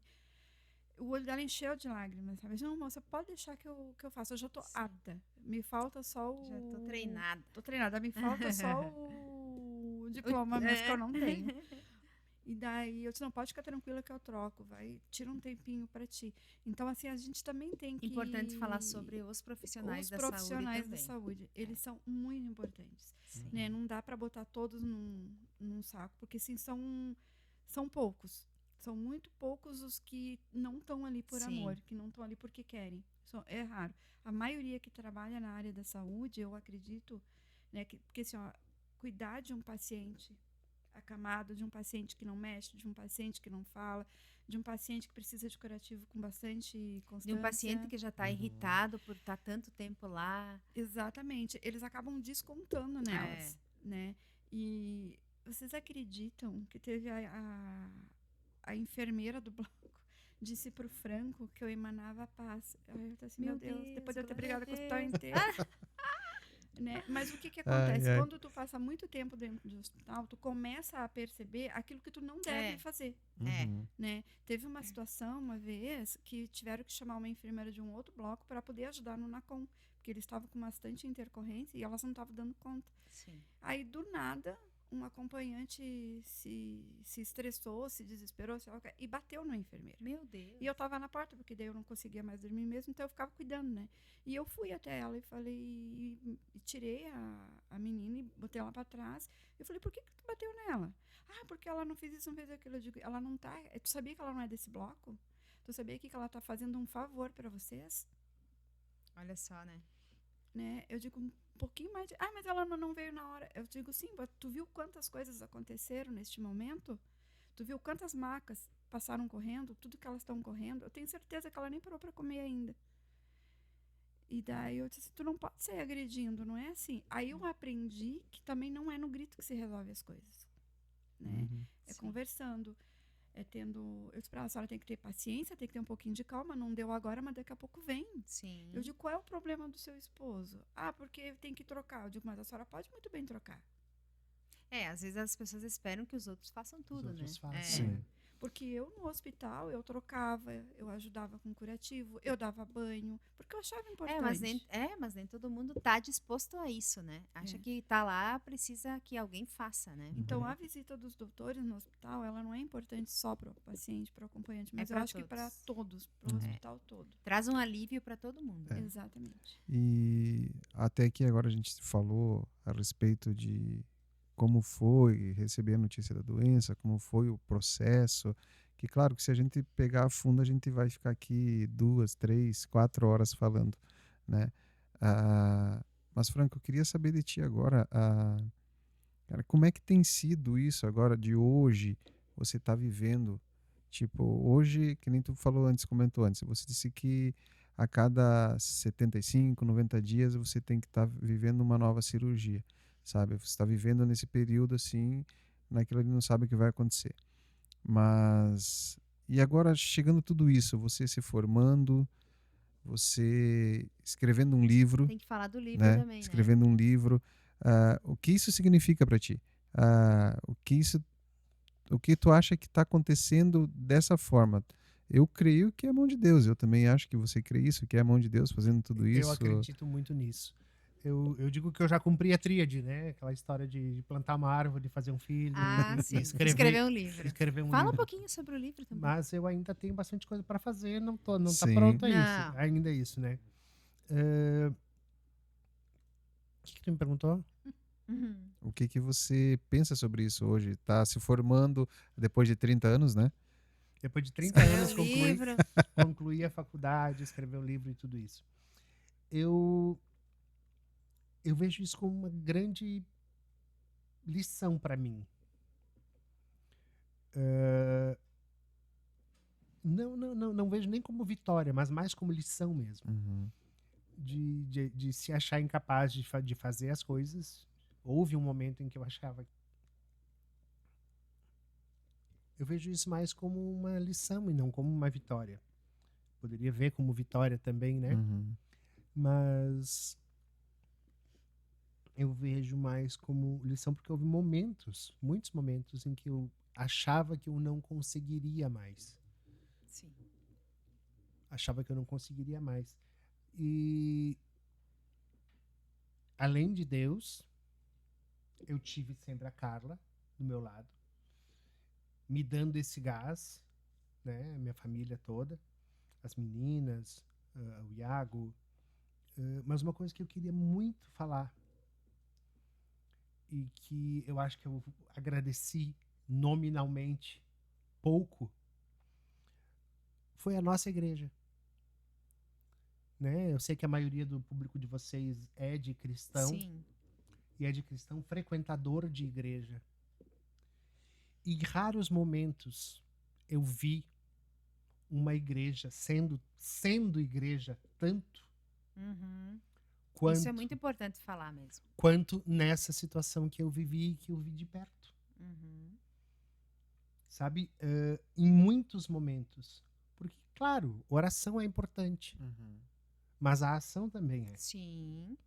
Né? Então, houve, sabe, gente que ia lá na minha casa, sei lá, Franco, tá calor, hoje eu vim te trazer um picolé. Sabe?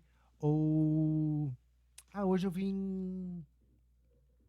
Eu tenho um amigo meu, da igreja, o Bruno, ele foi meu líder também, antes de ti.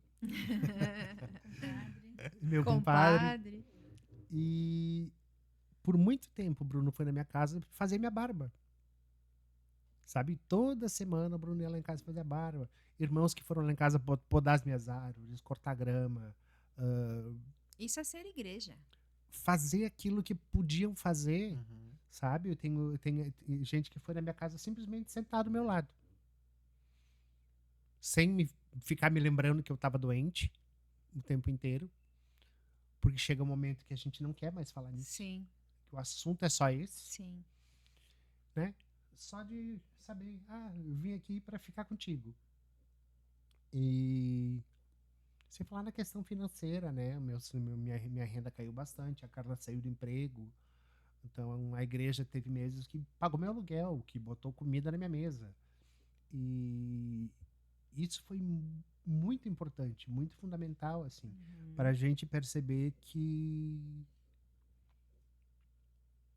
não estava sozinho. Né? Hoje, por exemplo, foi feita uma vaquinha para essa minha próxima cirurgia. Eu faço cirurgia nessa semana.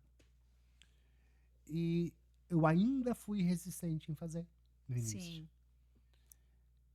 Tu até fez um post sobre isso, né? Até falei sobre isso um pouco.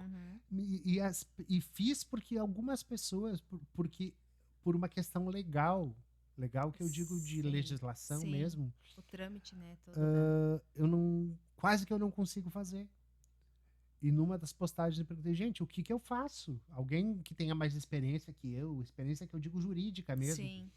Ou de tramitação de hospital, como é que funciona esse negócio? E a maioria, muita gente dizendo, faz uma vaquinha e resolve depois. Então eu digo, tá bom, vou fazer a vaquinha. E de novo a igreja se mobilizou, de novo muita gente se mobilizou, porque a gente pensa, gente, eles já se mexeram uma vez, né? Já estão cansados e tal.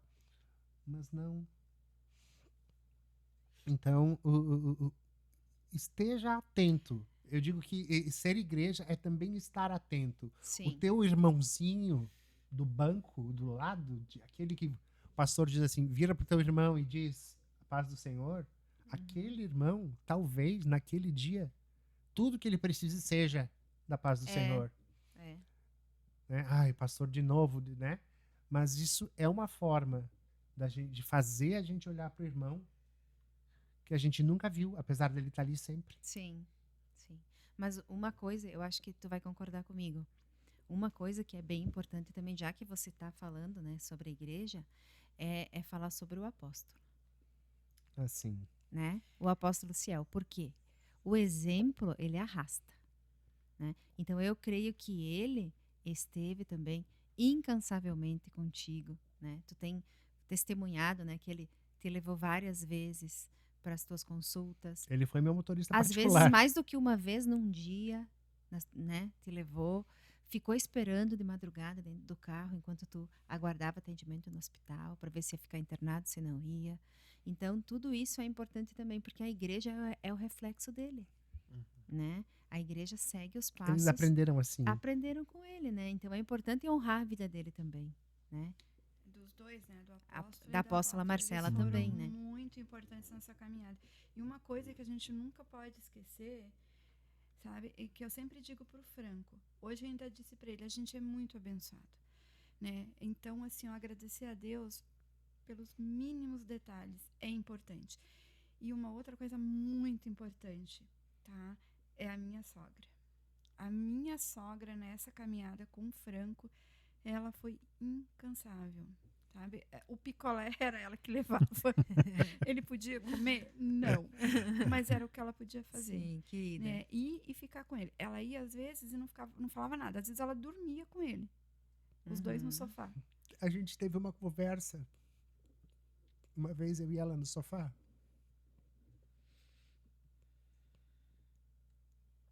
Eu disse, mãe, que bom que não é nas minhas filhas. Ela me olhou e disse assim, Mas é no meu é no meu filho.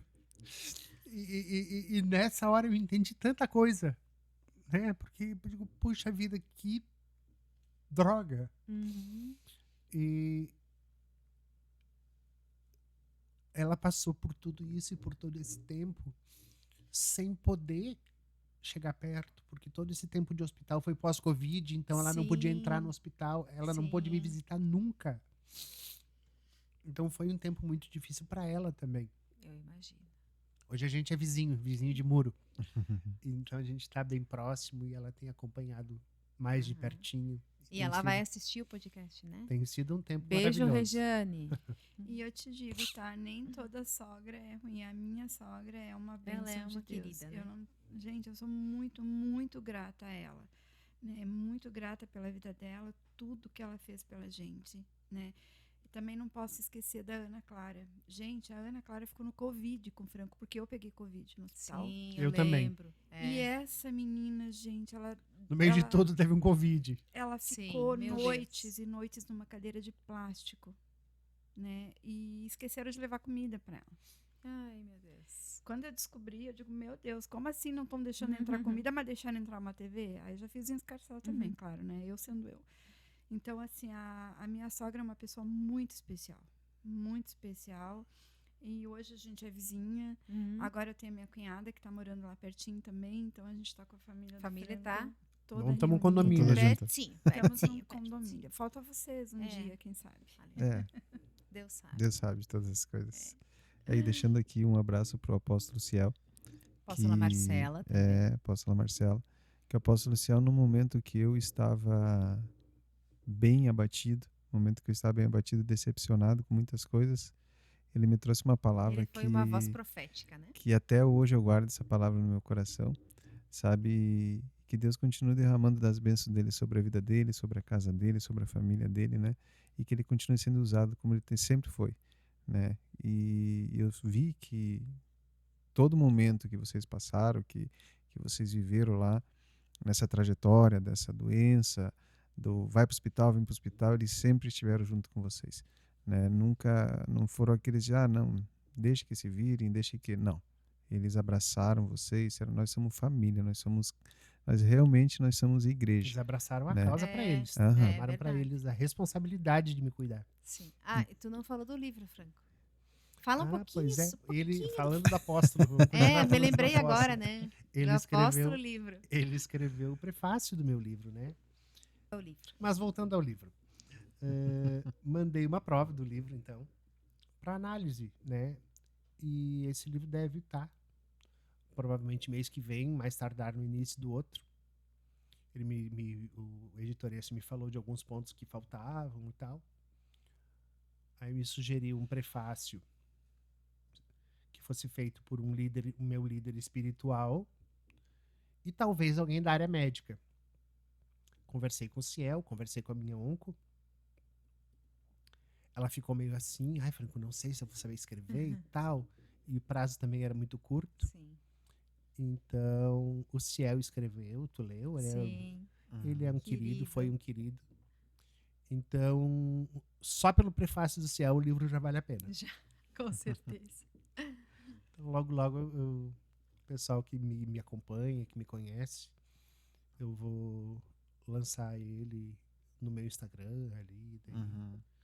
E ele já tem algum título já, Franco, esse livro? Pois então, a gente abriu essa entrevista, eu falei sobre isso.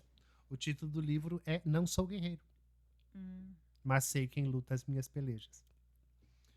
E porque justamente isso, para desmistificar esse negócio. A gente não é guerreiro, gente. A gente luta com a única alternativa que a gente tem em vez de morrer. É verdade. Né?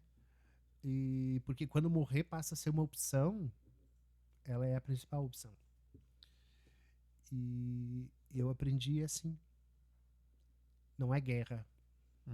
Pelo menos não sou eu que luto. Sim. Porque eu não tenho certeza que eu sozinho não ia dar conta daquilo. É isso aí, então, gente. Franco, nós queríamos agradecer a tua presença. A gente já falou um bom pouco aqui. Creio que nós vamos ter outros podcasts a partir Com agora certeza. desse lançamento do livro. Vamos aprofundar né? no livro também, né? Agradecer a presença da Carla também, que a Carla é uma peça fundamental em tudo isso, né? A Carla, eu acho que, querendo ou não querendo, ela foi um alicerce nesse período. Com certeza Deus usou muito a vida dela para ela ser esse alicerce, né? Nesse período aí. Então eu acho que ela é uma das peças principais que está na tua vida, né? E assim também agradecer também a vida da Ana, da Alice, né? Do Thomas, do Fernando agora, que também vai fazer parte da família, né? Do Iago, que, cara, o Iago é eu olhava para aquele guri lá e disse, o Iago tinha seus problemas, tinha suas dificuldades, e hoje ele é o Dr. Iago. Adolescente, né? Era adolescente e hoje ele é o Dr. Iago, né? É um homem Então feito. eu vejo que Deus, quando ele faz a obra completa, né? Ele não vai fazer pela metade, ele não vai fazer só um pedaço, ele vai fazer a obra completa. E faz perfeitinho, né? Não sobra troco. Com certeza. Verdade. E, na verdade, ele ainda está fazendo, né, Franco? Ele ainda está fazendo a obra completa na vida de vocês. E queremos agradecer de fato mesmo, porque vocês fizeram hoje 400 quilômetros, acho que foi, né? Não, muito mais. 400. Vamos valorizar o negócio. Depois da pergunta ali, acho que foi mais. Deu um desvio ali. Pelo desvio. Pelo desvio que vieram, deu um pouquinho mais, né? E chegaram, não podiam dizer assim, tô cansado hoje, não vamos falar nada, não vamos deixar para amanhã e tal. Não, mas não, estão aqui de prontidão aqui, ajudando as pessoas a entender que esse projeto é um projeto de pessoas verdadeiras, pessoas reais. Com histórias reais, né? Mas acima de tudo sobre um Deus extraordinário, um Deus que faz milagre, né? Então, muito obrigado pela vida de vocês, pela vinda de vocês aqui, né? E cremos que é só o primeiro de vários que a gente vai estar conversando. Amém. E para você que assistiu até aqui, que o testemunho do Franco e da Carla, ele possa tocar a tua vida. Talvez você não esteja passando por um momento de doença, talvez seja um problema nas emoções, né? Uma falta de fé, que você saiba que você não é invisível para Deus. Deus está vendo a tua condição, está vendo tudo aquilo que tu precisa, e que você possa, assim como o Franco, né, colocar a tua vida diante do Senhor, entregar a tua vida ao Senhor, colocar Ele no centro da tua vida, e Ele, que é o Deus extraordinário, vai operar o milagre que você precisa. Amém. Franco, eu queria pedir para tu deixar uma palavra agora para nós encerrar aí, para alguém que está passando por uma luta parecida.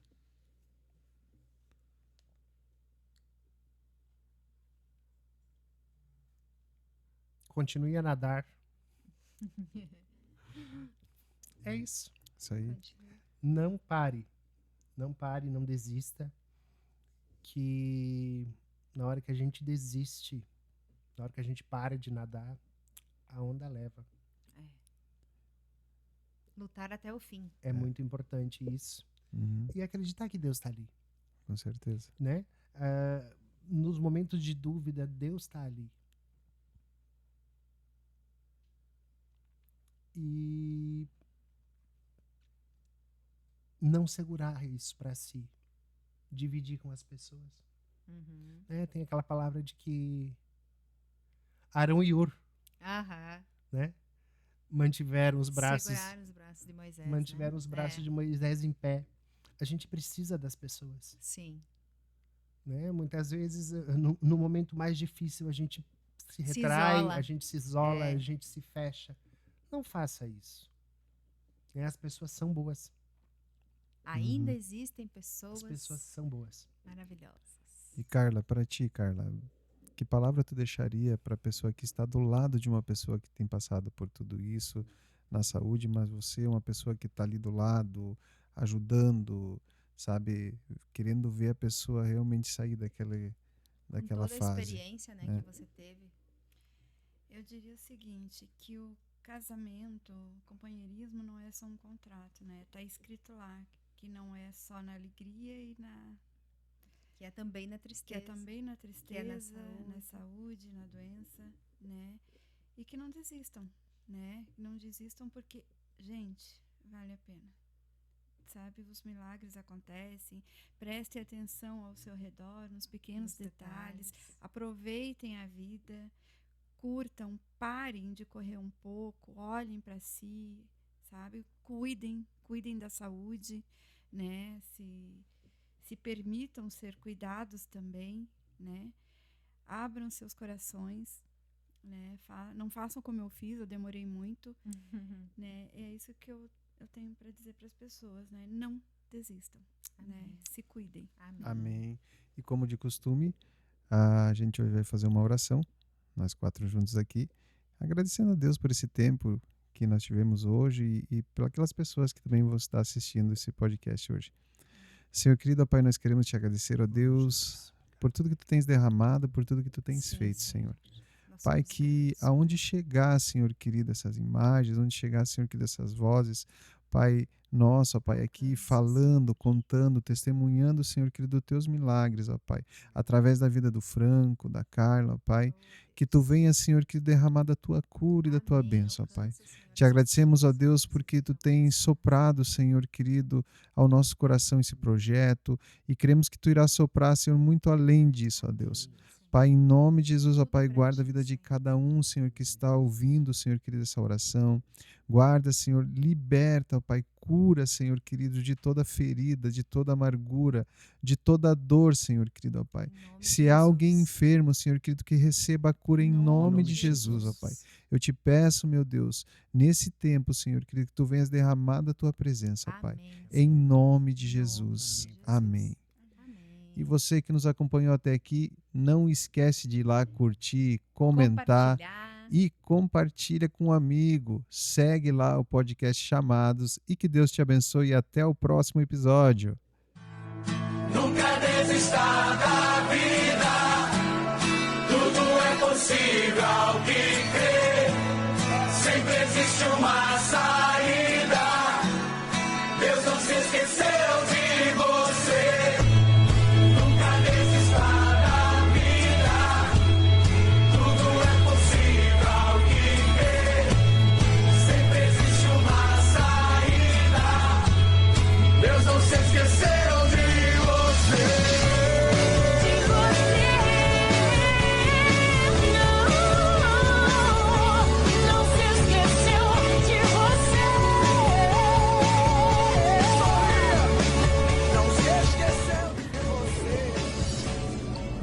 Tem um recadinho agora pra vocês. Oi, gente. Saudade de todo mundo. Recebi essa visita maravilhosa deles agora. Me tiraram da cama, me tiraram pra dançar, me levaram fazer uma corridinha ali fora. Mas tá tudo ótimo, tudo perfeito. Eu já tô quase bom, logo logo eu tô de volta. Tô morrendo de saudade de vocês. Beijo. A tempestade já se acalmou.